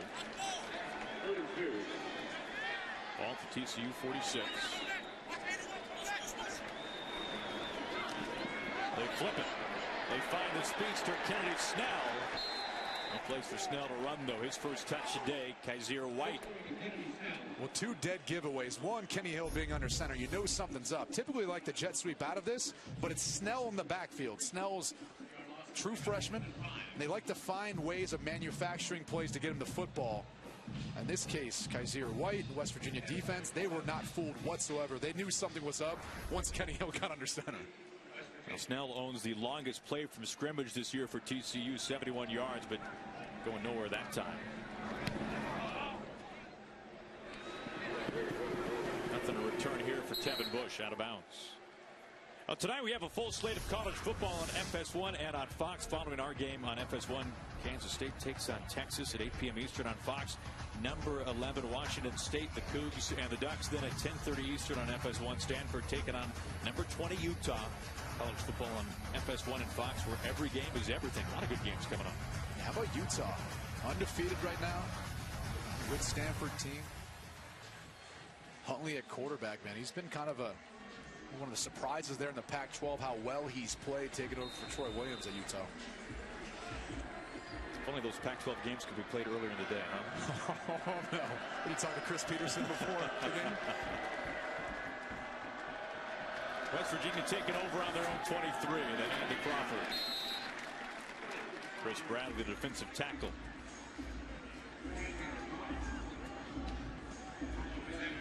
Now Crawford, the conference's leading rusher, is knocking on the door of 100 yards once again. He's got 16 carries for 94. 38 of those coming on his first tote of the day.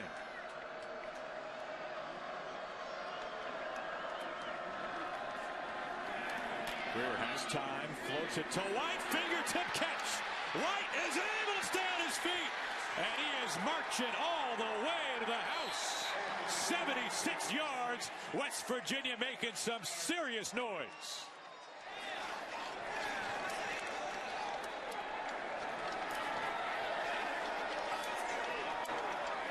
This is just perfect execution by quarterback Will Greer. You're going to see a double move eventually by Karan White, but that's how you capitalize on some big plays downfield. That's why you're the #2 scoring offense in the country. Last 3 snaps for West Virginia have resulted in a pair of touchdowns. Mike Molina ties this game at 17. Let's take a look at how it happened. You see Karan White. He's going to run basically a little double move, and you're going to see him basically isolate number 18 Nick Orr as they bring pressure off of the edge from Anthony Tejada. Look at Greer. Cool, calm in the pocket, perfect ball. How about White keeping his feet? Able to finish the plays. That's a problem. You know, they brought that from kind of the short side of the field, but the ball was on the hash. It was more in the middle of the field. Typically, Tejada gets to the quarterback a little bit sooner if it's on the hash. He had a lot more ground to cover to try to get pressure on Greer. It was David Sills for 64 yards. Now Karan White for 76. Obviously the brother of former first-round pick Kevin White for the Chicago Bears. Kastier, his brother, also safety for West Virginia. Just about 90 seconds to play here in the third quarter. TCU and Kenny Hill looking for an answer now.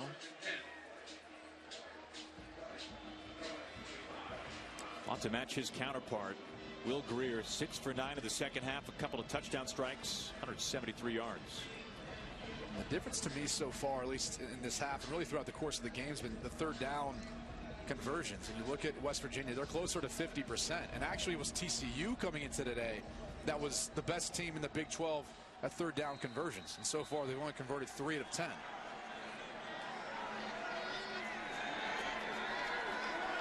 Ball to the 25.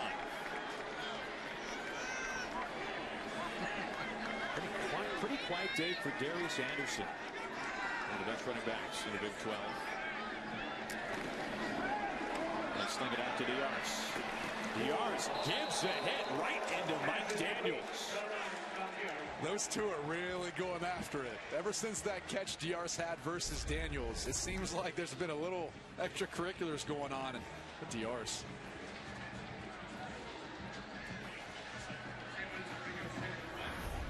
One of many former high school quarterbacks for TCU, not looking like the QB there. Here's a give to Anderson, cuts upfield, has a first down, and gets it out to about midfield for TCU. Well, that's what makes Darius Anderson special. His ability to put his foot in the ground and get north and south in a heartbeat. And he's got good vision. So he's patient enough to not be full speed until he sees the hole. Then he accelerates through for the big game. Picks up 17 that time, so he can do here. Not nearly as much. Now Rasheed Benton, the linebacker, coming in.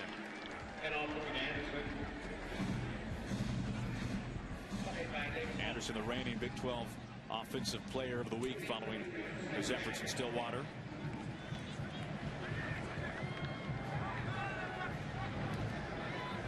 this formation. There's no one on the right side of the field for TCU. There we go. That's more normal. Hunt and Reed move over. Turpin as well. Turpin to throw back to Hill. What's Kenny Hill going to do? Pick up a first down with a 360. To the 20. Kenny Hill is in for the touchdown. TCU takes the lead right back. 48 yards on the throwback to Kenny Hill from Kavontae Turpin.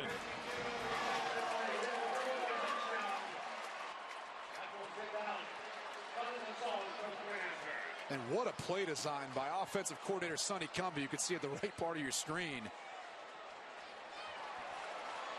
Haven't seen a trick play quite like this from TCU. You knew they were going to bring something new to this game, having an extra week to prepare coming off their bye.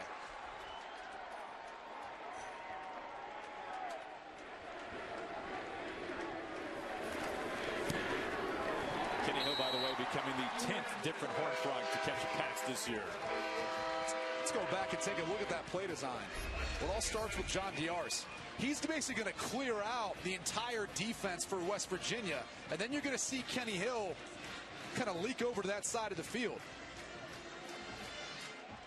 Look at Turpin, pretty good ball. And then it's David Long really with the only opportunity for a West Virginia defenseman to get after him. And after that, it's Hill with the speed. I mean, that's the kind of athleticism that we've seen from Kenny Hill throughout the course of the season so far.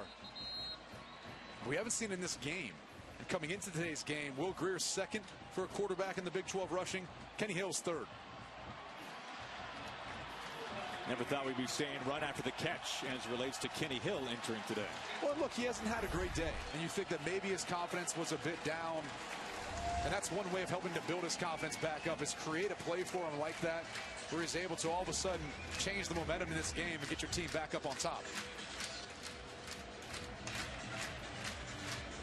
Closing moments of quarter number 3.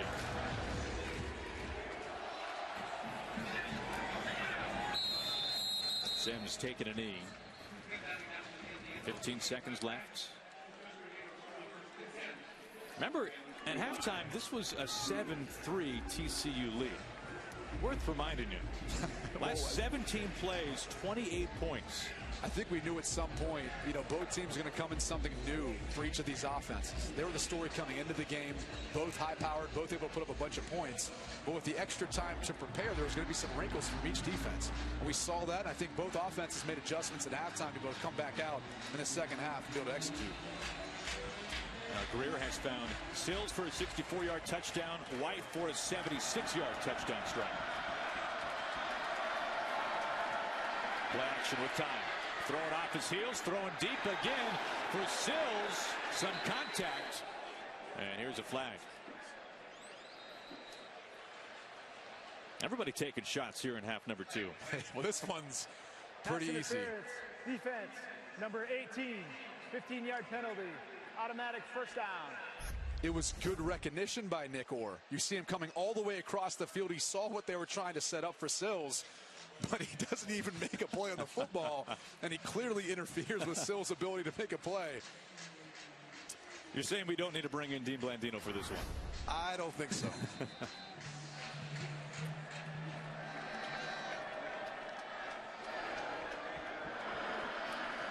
Put away the running back, he gets it. And he is taken down quickly. Corey Bethley finds him first, then Nick Orr. We are off to the fourth quarter in Fort Worth. Now, the first half was a little odd, 7-3, but things have picked up since then. Fourth quarter should be a beauty.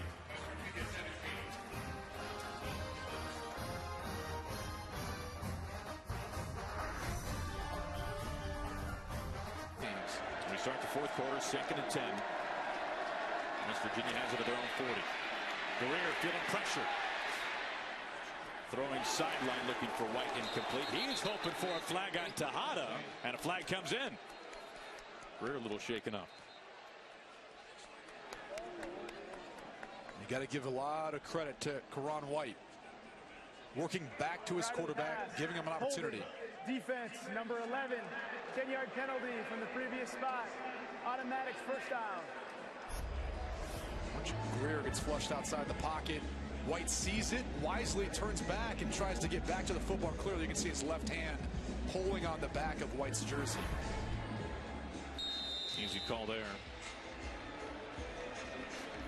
Tejada with a sack today, missed all of 2 years ago with a knee injury. Cut away, crunch, pushed back. Gaines and Bosin in the mix.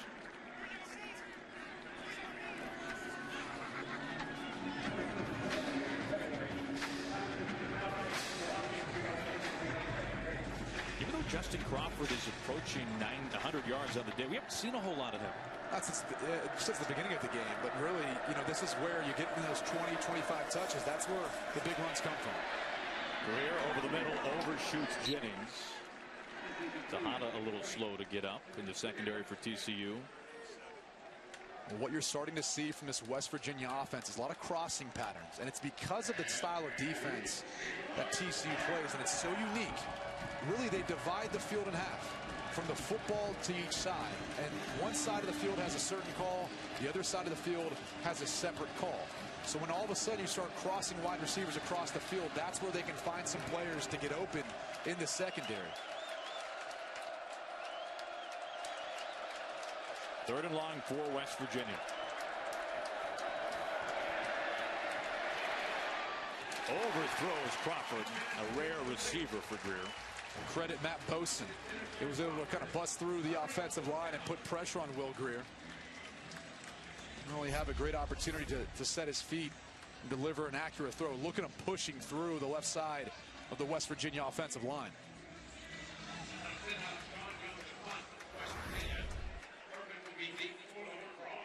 And a rare punt from what we've seen lately from West Virginia. Turpin back to return and his own 10. Going for the fair catch. And he secures it. Pretty long field ahead for TCU. Number 8 team of the country leading West Virginia. They give to Kyle Hicks. Back after missing about a game and a half. Schuler, who had to exit earlier because of injuries, there to bring him down.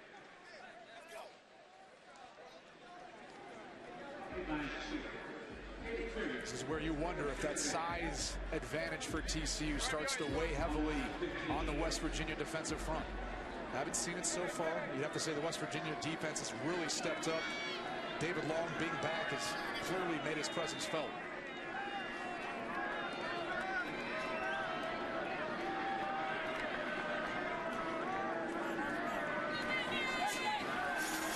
Play action. Almost intercepted. Looking for Jalen Austin. 3rd and 8 coming up for TCU. Yeah, Toya Avery was in the vicinity. He started to look up Jalen Austin and got his eyes off the football. Once he came out of his break, had he just looked for the football, that ball might have hit him in the chest. Avery missing the last 2 games because of pretty serious finger injury. Once again, it looks like West Virginia is going to challenge Kenny Hill and TCU and bring a pressure. Can Hill stand in there tough in the pocket? 3rd and long from his own 15. Hill flushed. Able to get rid of it. Throws a duck over to the TCU bench.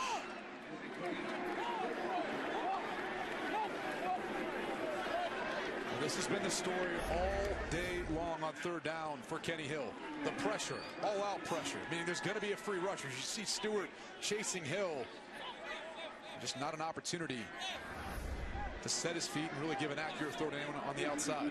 And Stewart, a guy last year mostly on special teams for West Virginia. Big play there.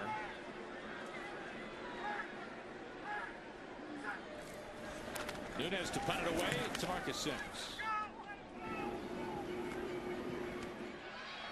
Sims trying to take this to midfield, and he does. Well, West Virginia has been able to get back into this game with some big-time touchdown plays. And this is really what they've been looking for all game long. David Sills, a touchdown maker, coming in the game with 7 touchdowns, 8 now, and you can see it's been a little bit off of the play action pass game. It's really been Will Greer dropping some dimes, giving his players opportunities to make plays in the football. And there you can see Karan White taking it to the house. Now Greer entering today 7th in the nation, averaging nearly 345 yards a game. He's at 315 on the afternoon. The one interception leading to a TCU touchdown. Crawford, the running back, on first down.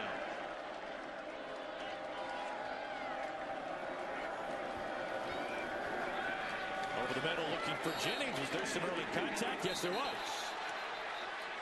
And it's Gaines, his first career start today. This is going to kind of be like earlier in the game where they talked about Ty Summers, who got called for a pass interference. Pass interference, defense, number 6. The ball is placed at the spot of the foul. Automatic first down. And here he is right here. And it's the timing of it. Looks when he made contact with Jennings. Clearly, as the ball was on its way, he interfered with Jennings' ability to be able to get a hand on the football.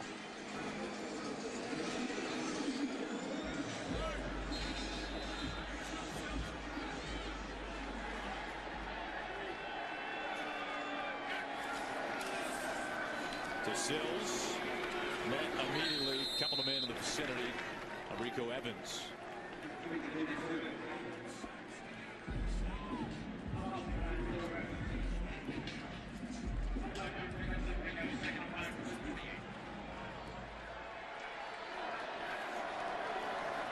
The draw comes loose. Greer fortunate to be able to recover it.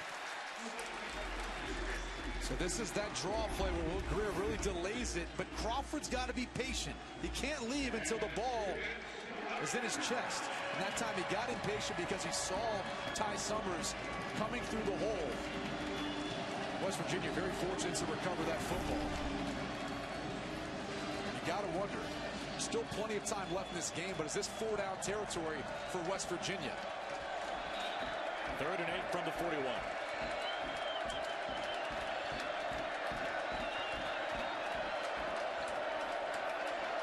Sills underneath. Trying to turn his shoulders upfield, stays on his feet. He's got the first down, pushed out of bounds. Nick Orr there. Flags come in as he's spilled down to the ground. It's getting kind of chippy down there. Dan Holgerson looks pretty fired up. Well, he should be. I mean, that looked pretty blatant as far as Sills being out of bounds. I know it was a tough play as both players were going towards that first down marker. But we already saw Nick Orr take a shot earlier in the game against David Sills coming across the field. They got called for pass interference. I thought you said Dana was relaxing a little bit now that he wasn't calling the plays. Well, No foul on the play for a late hit out of bounds. The contact started before the runner was out of bounds. Result of the play is a first down. and that could be the only thing that really would negate that penalty if they believe the contact happened before as he was inbounds. Watch Sills. He's going to come across, and really the other side of the field, they're all blocking for him. They're essentially setting up a screen downfield. You can see Crawford, there's Jennings, and really it's his ability to make Nico Small miss, but Crawford leans forward for a couple. Matt Bosa in the defensive end there to find him.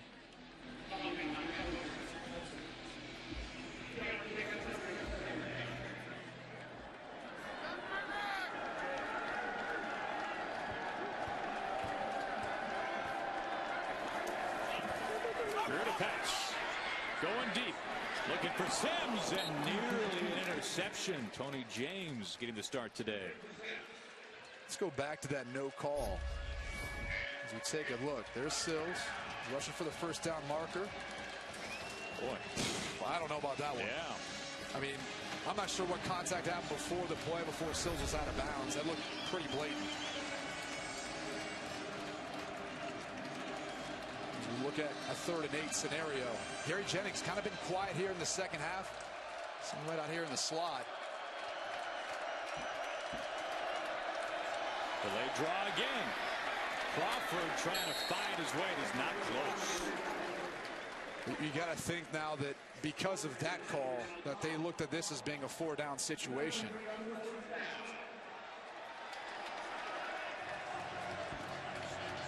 It's a gain of 4.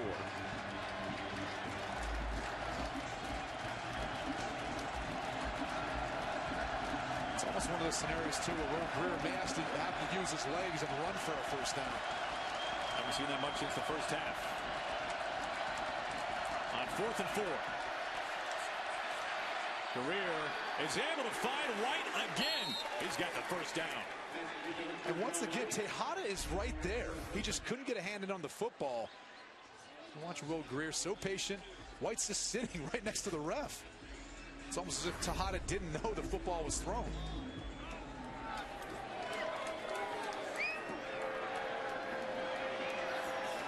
They convert on 4th down. They hand it to Crawford. Crawford has another first down. 1st and goal for West Virginia. Don't be surprised if they don't come right back to it. Crawford over 100 yards.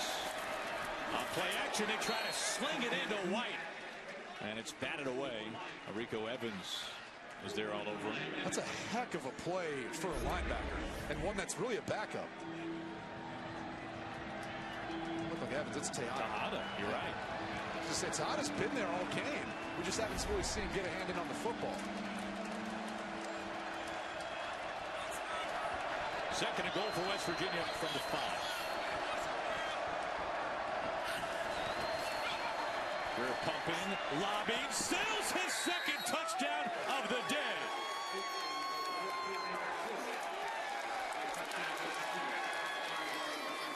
Nine touchdown grabs this season for David Sills. This is just beautiful play design. Watch as Greer manipulates the defense with a fake screen, and you see Sills just works to the back of the end zone, and look at those hands. Just able to get his fingertips on the football for the score. Much more modest 5-yard touchdown catch for Sills. Had a 64-yarder earlier in the 3rd quarter.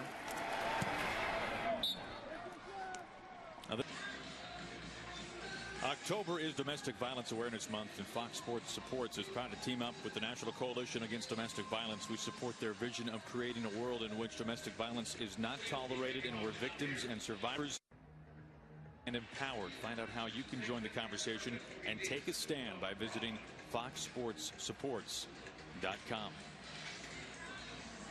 Happy you're with us here in Fort Worth. Aaron Goldsmith, Brady Quinn, Bruce Feldman down at the sidelines. All tied at 24, under 10 minutes to play. Out of bounds. Kickoff out of bounds by the kicking team. Ball's placed at the 35-yard line. First down, TCU. You can't afford to make that sort of mistake. The way the second half has gone so far, TCU's gotten on a roll, you've gotten on a roll. Can't afford to give up that sort of field position. Mike Molina, the place kicker. Evan Staley handling kickoff duties more times than not for West Virginia, but not that time.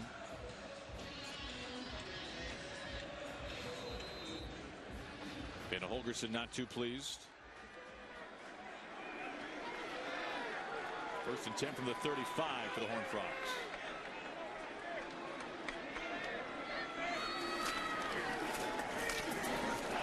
Quickly on to Desmond White. He's been pretty quiet today, one of the leading receivers for TCU. One interesting note, cornerback number 24, Hakeem Bailey, has now come in for West Virginia. Started this season. Some of that might have been due to injury, but we've seen Kenny Robinson, we've seen Mike Daniels. Daniels now out, and it's Battle and Bailey at the cornerback position.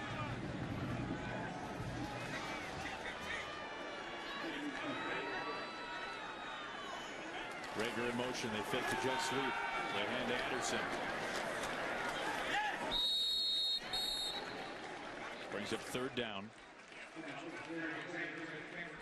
You really got to credit this West Virginia defensive front. There's not many easy holes for Darius Anderson or Kyle Hicks at TCU running game. I mean, with the size disadvantage they're at, they've really held their own. Look at that hair. The best headshot in the Big 12. I don't think there's any question about that. A true freshman. He's really provided a spark for this defensive front. First start here today on the road in Fort Worth. TCU needs 2. They sling it out to Thomas. He's got the first down. A couple of spins before he's smashed. David Thomas, the Fort Worth native, only his 4th catch this year. Run behind Rager. Look look at it. There's only one guy out there. We still needed another defender. Not an easy decision for Kenny Hill. Back out to Thomas. Pretty good pickup after he was met immediately by Kaiser White, second leading tackler for West Virginia. That was a heck of a play by Kaiser White. He locked out and shedded the wide receiver over top of him. And he went ahead and made the play, made the tackle. Thomas, only 3 catches all year. He's had a catch on back-to-back plays from TCU.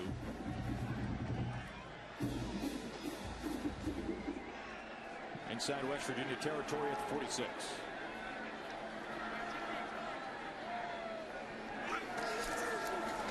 To Anderson. Leaning forward. It's getting close.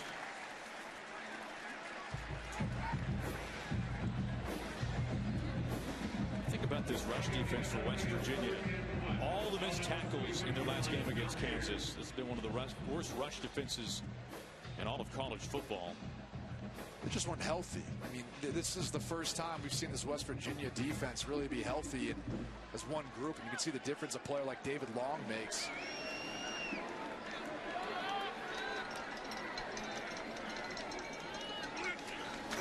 To Anderson on 3rd and 1. And he is stuffed. Anderson, even with second effort, not enough to make it. McDougal in the mix once again, the true freshman, and David Long. You were just talking about both of them.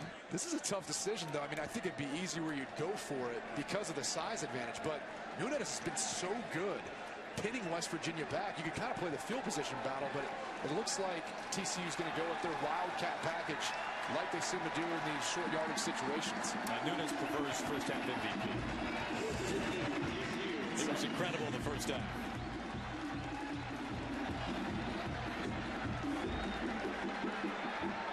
TCU 1 for 5 on 4th down this year. Rager reversing. First down. Jalen Rager, another big play. They manufacture ways to get Rager the football. They put him in the wildcat. You're thinking, oh, they're just going to pound away at the football. No, they run a reverse. And if not for Toyus Avery getting a hand in on Rager, he's probably in the end zone for 6.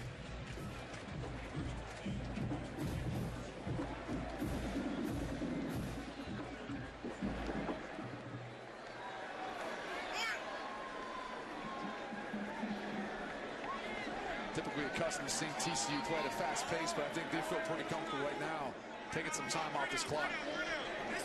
Under 6 minutes to go. And he'll pass. Going deep. Looking for Rager again, and is that intercepted?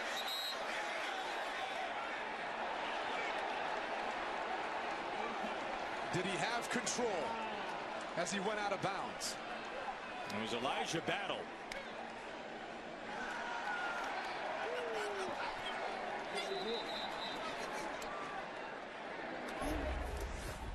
Ruling on the field. Play is under review. No, he doesn't have control of the football when that right foot hits out of bounds. Valiant effort, but clearly you see him bobbling right there. His right foot hits out when he secures the football. This will just be incomplete. Big break for TCU. Battle, the JUCO transfer, coming off his first career start. And we check in with Dean Blandino. Dean, what are you seeing here? Yeah, we're looking at the football. Remember, you have to establish control first. There's definitely a bobble. And then the question becomes, is the left foot down first or is the right foot down out of bounds? Looks to me like when he gains actual control of the football, the right foot comes down out of bounds and that this is an incomplete pass. Well, not sure what it looks like. Thank you, Dean. Again, it has to be indisputable because the call on the field was an interception. So beyond a shadow of a doubt, it has to be confirming of that. And I think that's what we'll probably see here, right, Dean? Yeah, I'm just looking at that left foot, though, and like you said, it has to be clear and obvious. And the issue is going to be is that left foot down with control just prior to the right foot touching. This is really close. I wouldn't be surprised if they stay with the call on the field. Let me ask you this, Dean, because he kind of has two hands on it. Then he really, it looks like, secures it with the one hand as he goes out of bounds. After reviewing the play, when the defender controlled the ball, he was out of bounds. It's an incomplete pass. Ball's returned to the previous spot. It's second down. And that's about as close as it gets. So again, a break for TCU and really Kenny Hill, because he took a shot downfield, but I believe it was Rager. Really didn't even know where the football was. Yeah. Elijah Battle had a much better track on that football. It's a second life for Kenny Hill in this TCU offense.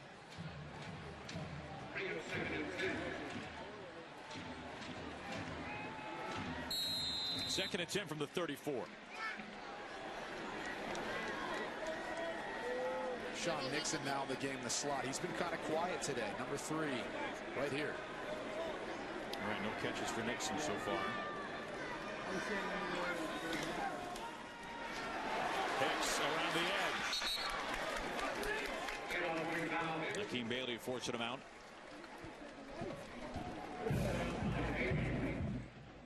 Third down coming up here for TCU. What a second half this has been from Fort Worth. The big question here is, if you're West Virginia, do you elect to bring pressure? It's been your MO the entire game.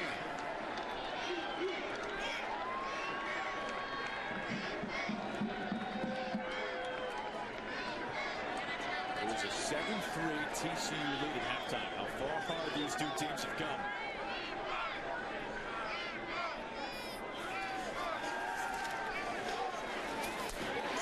By the 60 yards, turns left field, first down. They're working on number 24, Akeem Bailey. Really hasn't played much today until this series. Diarce does a good job getting separation at the top. The route comes back to the football, which allows him to get yards after the catch. With strong hands. A gain of 23. Diarce now 4 grabs, 70 yards on the day.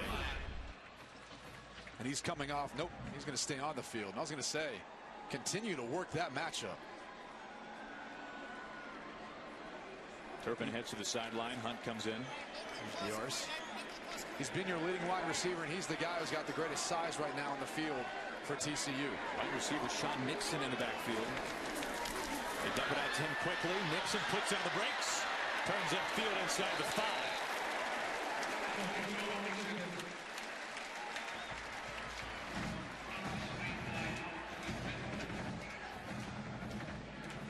Second and goal. Ball to the 4-yard line. Inside 5 minutes. Almost inside 4 minutes now. I mean, you can look at the West Virginia defense, and they look gassed. This is an 11-play drive, still going.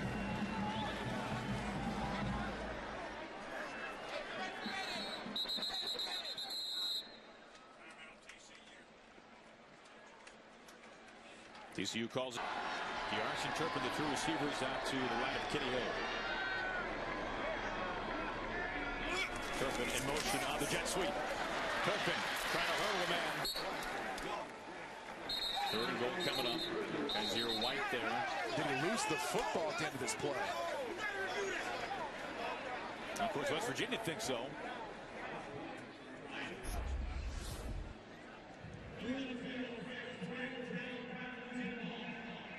Yeah, he's clearly down. And as a defense, you're just kind of hoping and praying that maybe the ball came out before his knee hit the ground, but clearly down.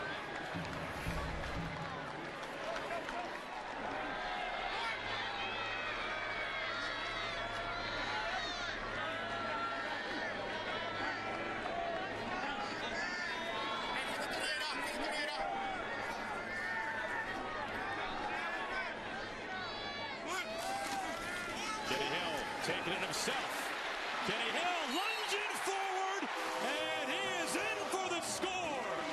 Mr. Everything, Kenny Hill. He has thrown for a score.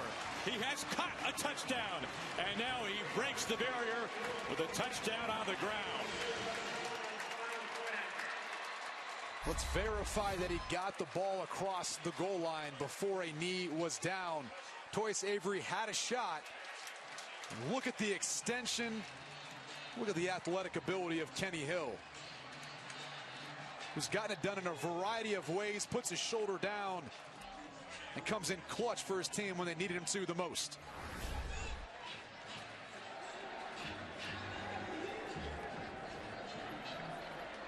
Number 8 TCU back on top. Under 3 minutes to go.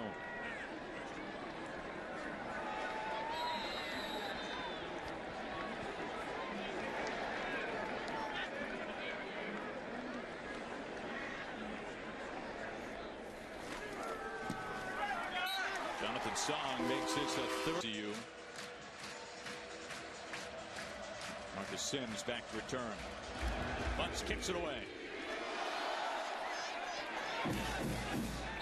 Taking a knee this time. All right. Brady, if you are Will Greer, what do you have to do now? Well, the biggest thing is just get this drive off to a positive start. In the previous drives, they haven't had great production on first down. They've had to kind of make up some ground on second down. Get it off to a positive start. You've got 2 timeouts, plenty of time on the clock because the clock stops after a gained first down. So even if you're Dana Holgorsen, the biggest key is don't get one-dimensional. You don't have to be right now. You can still run the football. Now, speaking of that, they have Kennedy McCoy in the backfield. Crawford over 100 yards again today, but on the sideline at least for this first play. Greer to pass. Jennings has had a pretty quiet second half relative to his first. Pushed out of bounds by Nico Small. Really, the biggest thing as a quarterback in this scenario is executing the play, not trying to do too much. If it's not there, throw it away, get rid of it. You can't afford to take sacks and those sort of negative plays.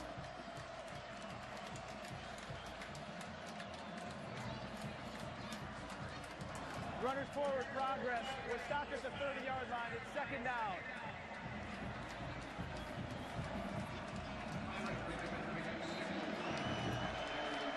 They give him 5.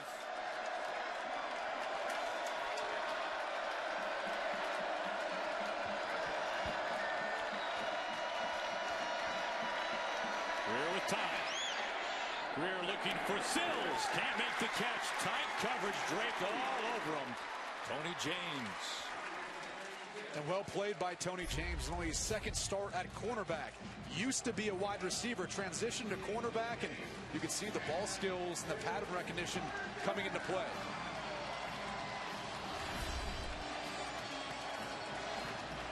Brings up 3rd and 5. Going to work to Gary Jennings and David Sills. Setting a stack right there.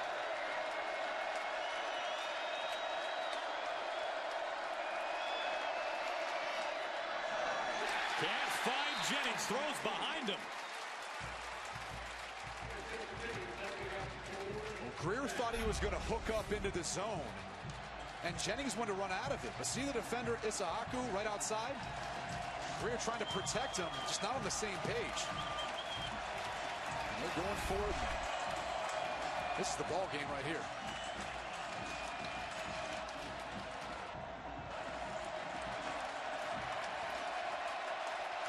Fourth and 5 from their own 30. Looking for Sills. They find him for the first down. Who else?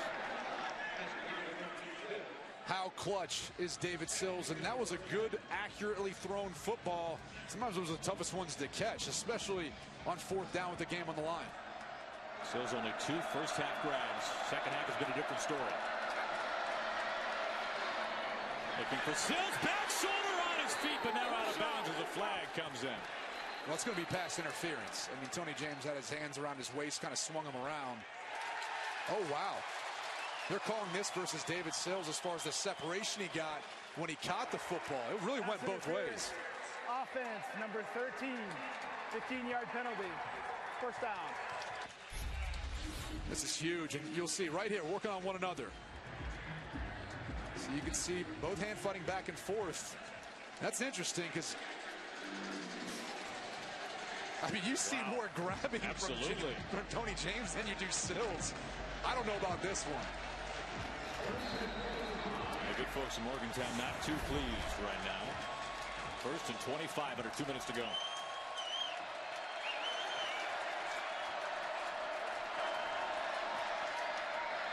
To Jennings. Trying to get some of those yards back. Well, and that's the toughest thing about that call is not only one, did it take time off the clock, it negates a first down and it negates distance. The two things you're really fighting, time and distance, than a 2-minute drive. That was Jennings' 10th catch of the game.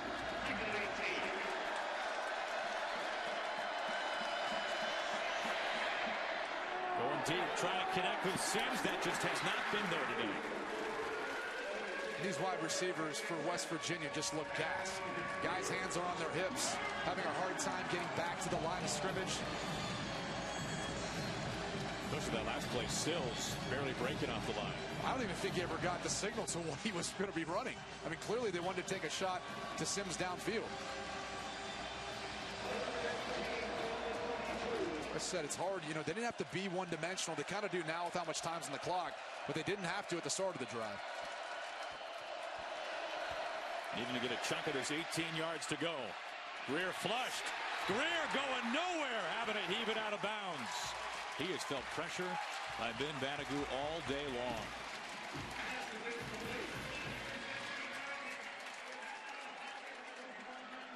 Once again, Will Greer faced with having to convert on 4th down. And this comes down to heart and guts. If you're West Virginia, and for TCU, you just continue to keep executing at a high level.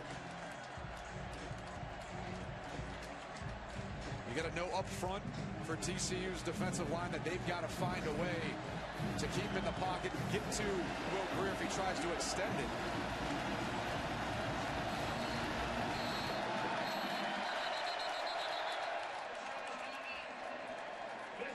West Virginia called into timeout.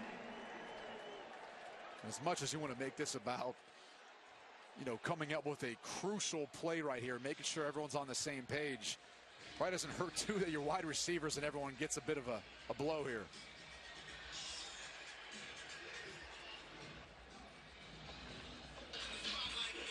Some calls that have not gone the way of West Virginia, whether right or wrong, here in the second half. Here's the pass interference called on David Sills after the big gain, negating a first down and obviously changing field position. And then Elijah Battle making a play on the Kenny Hill ball to the end zone, trying to target Jalen Rager. And that ended up being a huge swing because obviously TCU was able to go ahead by a score later on in that drive. Ruled an interception originally, then overturned. Well, here we go. 4th and 18, a minute 20 left. West Virginia down to its final breath. We're stepping up. Throwing near the sticks to White, and it's knocked away by Tejada. It has been blanket coverage from Anthony Tejada all game long. Talked about him just not always getting a hand in him on the football. Not the case here. Ron White going to run a route around the depth of the sticks. That's typically what you see on 3rd down, but in this case 4th down as they try to get the conversion. Look at Tejada. Perfectly done. That is textbook defense from your most experienced cornerback who stepped up big time today. Gary Patterson 17-0 at home as a top 10 team. A minute 13 from going to 18-0. Remember, this was a team 5 weeks ago was unranked. 2 weeks ago, a big win on the road in Stillwater against number 6. Flashes of that 2014 season. Not high expectations coming into the year for TCU. Beat a highly ranked opponent in 2014. It was Oklahoma. This year it's Oklahoma State. Timeout West Virginia, and how about the day for Kenny Hill? This is not an easy task to accomplish what he has done. No, and I don't think he threw the football the way he quite wanted to, but he was able to connect on a big play downfield to Jalen Rager to kind of get some confidence back. And that was the trick play. The pass from Turpin back to Hill. He had the speed and the ability to get past David Long. It was all him the rest of the way. And finally the rushing touchdown to cap everything off. Only appropriate that he ends up diving across the goal line to get in for the go-ahead score. Kevin Hogan and Christian McCaffrey, the last men to do what Kenny Hill has done today. throw for a TD, rush for another, and catch one. That's the thing you talk to the coaching staff about. They said he's battled through adversity. When something bad happens in a game, or even 2 weeks ago versus Oklahoma State when he threw an interception, he found a way to come back and respond. And he's done that here today. It's a first down inside the 20.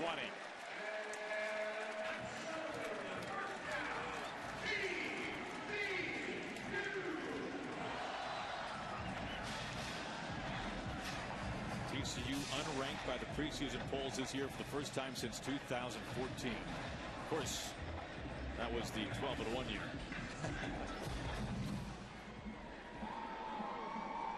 As you look down the rest of their schedule, obviously a tough game next week.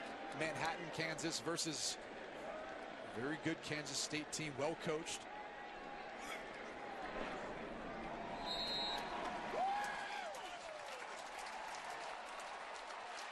Take a look at the slate ahead.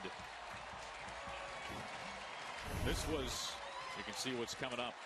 And you really can't look past Kansas State next week on the road. That's just too good of a football team all the way around. It presents some unique issues for you on both sides of the football. And then you look at the rest of the Big 12 play, having to go to Norman to take on Oklahoma. That's going to be a tough one. That could largely determine what ends up happening for TCU in the grand scheme of the Big 12 this year. Brady, an underwhelming first half, at least in terms of point production. 7-3, 10 total points between these two teams. TCU had the advantage. Second half, sensational as we go down to the field to Bruce Feldman.